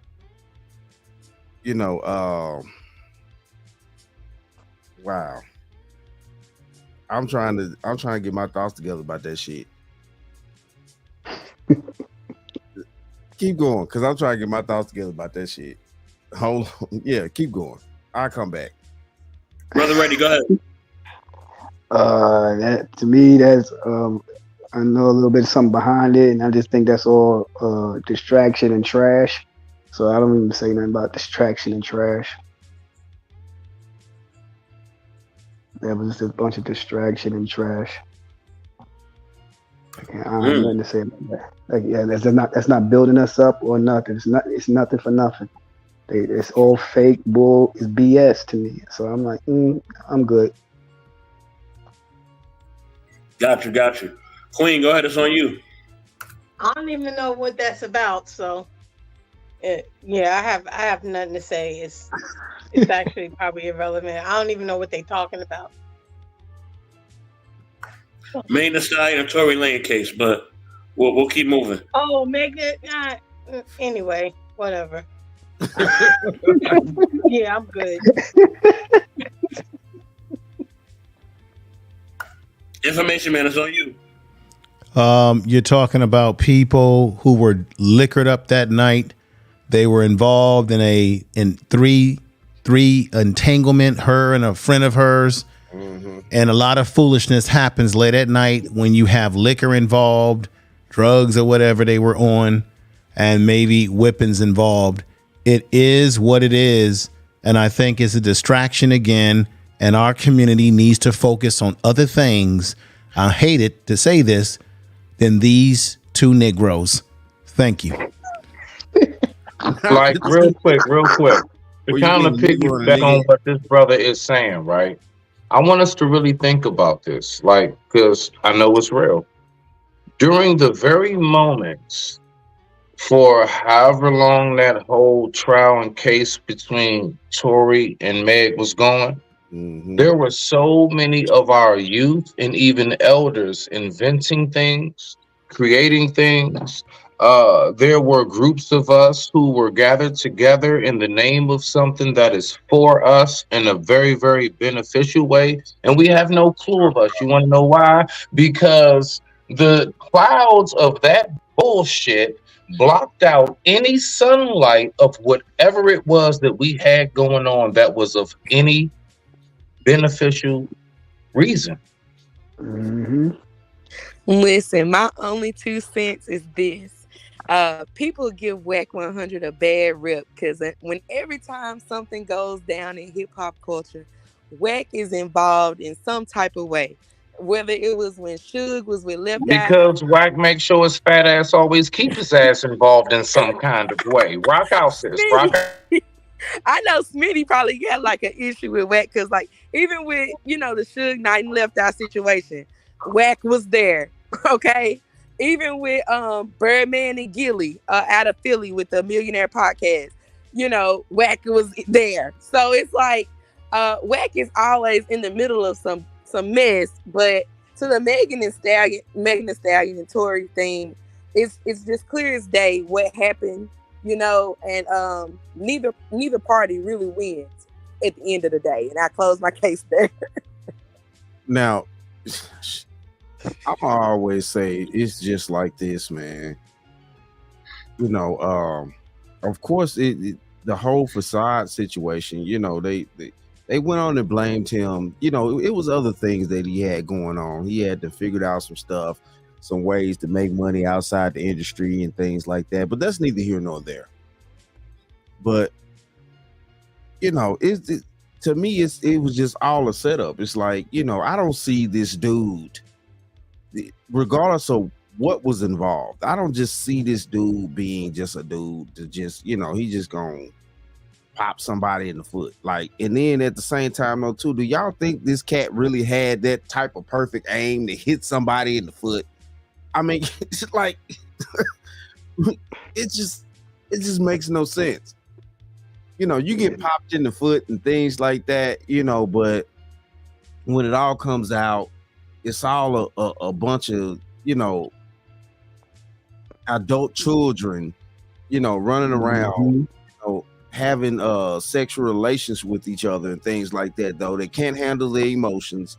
And I'm talking about all of them, him too. They can't handle emotions and things like that. And it's like, listen, look, he didn't know enough to really like get out that situation. Like, I wouldn't have been dealing with them chicks like that.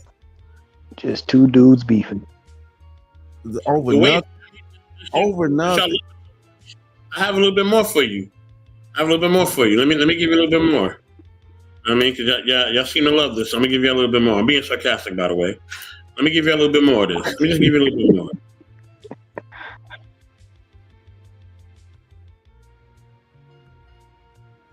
The video, you immediately see them on the ground, right? Okay. They're fighting, and before he's trying to break them apart, the bodyguard comes and he pulls Tory away. He tries to break them apart. Now Meg is like screaming crazy. I can't fuck. She's a ratchet drunk. Excuse my language. Don't fuck with Meg. Tory is like, yo, y'all is crazy. So he's waving his hand like, what the fuck, right? So Kelsey just gets free, runs to the back of the car where her luggage was, gets the gun. It's so fast. It's not a long video. It's like 33 seconds. And she shoots Meg. When you say shoots Meg, describe that to me. Gets the gun and is pointing it at her, pointing it in the air. The most interesting thing about this video is once the guy says there's a video out, he's seen the video, and allegedly it was Kelsey that shot Meg. The first thing she says is, now when you say shot her, what do you mean? Huh? Yo, you immediately.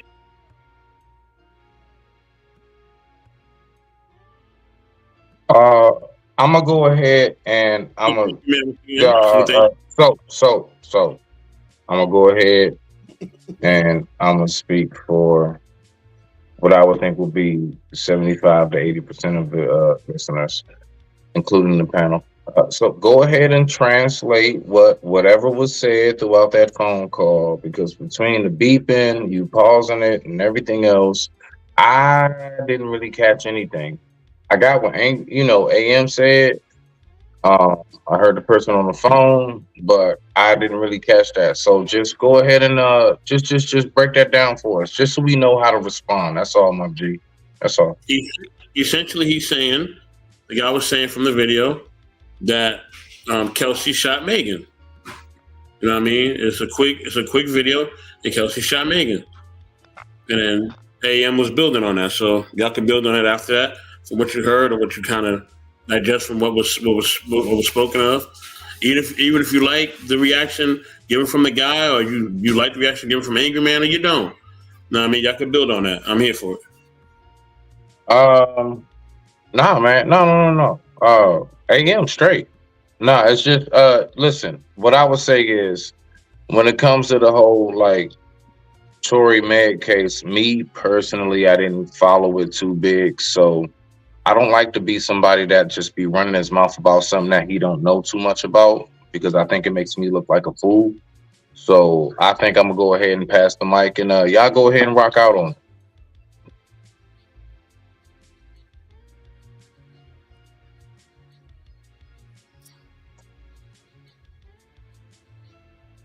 Okay, well, I followed it just enough. It wasn't major. Because I definitely agree with Brother Smith. I wasn't just following it all the way, but I've seen things here and there, and of course, none of it really added up. The friend of Megan or whoever the girl was, she needed immunity, things like that, and it was crazy to me. It all seems like they was just trying to set a precedence to really set that young man up. The video footage is showing something different, but it's not being set out there. And until now, like, with the previous video before that show, where they was trying to get the original video footage put out there. Hopefully they do, so we can really all see it, because that shit hit the fan. Hopefully if the truth comes out and the truth shows that that brother didn't do anything, he can get his ass up out that cell. If that's the case, well, it'll be a lot deeper than that. He will be awarded a very, very, very hefty check immediately. If a jail and or prison keeps you, just a day over, you get a couple hundred. I know that for a fact. So, brother, ready? If you're ready, rock out. And as you can see, when she said, what do you mean by shooting him? It's almost like they were quick to jump to throw there and crucify that man. Well, and you could tell that by the way that person was acting, the other person was lying. But anyway, at the end of the day, it's more divide and conquer. It's more divide and conquer. Black man is a beast. He must be stopped. Must protect the black woman at all costs. So now it has us beefing against one another over some BS that's going on with the unclipped horse over here. It's all a bunch of BS. And they didn't want to go through the video or nothing like that to even prove this man was innocent or anything like that. It was just a whole bunch of trash just to divide and conquer us and take our minds off a building. So I'm from the streets, so I could read a liar. I could read BS. So I said, I don't entertain that crap. Well, I'll just tell you from a basic Street point. If you are in an interrogation room and or in a courtroom, and at any point, if you even say I as opposed to we, that whole everything, they stop, hold on, everybody, wait a minute. So my point is, in saying that, I think we all know with that whole case. One thing I will say is I'm extremely fascinated as to how the man didn't even at least get a mistrial. There were so many things that was like this, that, back and forth. Like, I'm not going, I can't even front. Like, and it's not even like I was going for him because I don't have a dog in the fight. I don't give two shits either way. But when you're talking about from a law aspect and somebody who has definitely been in courtrooms, enough time. Yeah, I would definitely say that shit right there, I was baffled. I've seen many proceedings. I'm talking about I'm in there. I've seen many proceedings, and I've never seen where you can go back and forth. This person said this, you found out they was lying. At what point, you know what I'm saying? Like, does it like not be a mistrial, if not anything? Like right now, he should at least be going through his like second run. I digress. My mic is muted. Rock out. I definitely agree with that. Like, seriously. Facts. Yeah. when you lay with a dog in the street, you're going to get fleas. That's all I got to say. Choose wisely. That's it. Them fleas is ugly.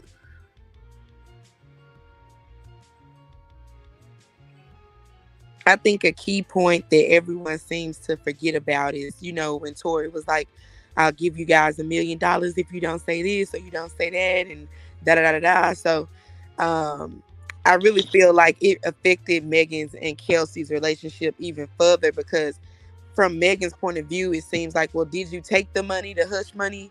Like, because, all of a sudden you done started a whole company. You done went and had a baby. You live your own different life, and you seem to be scared to talk about certain things. It just seems very shifty. And for me personally, I definitely think when corporations are involved with these artists, they're not looked at as human beings anymore. It's more so like, well, who's going to turn a bigger profit? That's who we're going to, back legally. And that's what it really came down to. I can dig it. But hold on real quick, right? All right. So I do tell people all the time, all right, I am the Black Alex Jones. Okay. So I'm getting ready to go down my conspiracy rabbit hole. I want you to follow me. Okay. Is it not possible that maybe, just maybe? So now we've all heard about celebrities reaching the next level through what? A sacrifice. Is it, possibly maybe she sacrificed Tory to get that makeup line? I don't know. Maybe I'm just being the Black Alex Jones, or maybe I'm just looking at timing. Or maybe I'm just crazy. Sacrifice to her mama. Because her mama done passed. Yeah, I think she already did that part with her mom and her grandma back to back in the same month. That's neither here nor there. If we go in there. What she do to her mom? No, I'm just saying, is it possible she threw him under the bus to get a contract with some makeup? Yeah, I can see that, though, brother. I really can. That's all I'm saying. Go ahead, rock out. He threw himself under the bus for being with glue. Because that's what horses, don't they use them for glue? Mm-hmm. I have nothing to say to that. I mean, goddamn. I'm just saying. He threw himself under the bus. He wanted some Elmer's glue. So, whatever. And another thing He people wanted some really Elmer's don't glue. know, when Tory, during the quarantine, when Tory had his podcast, it was extremely popular.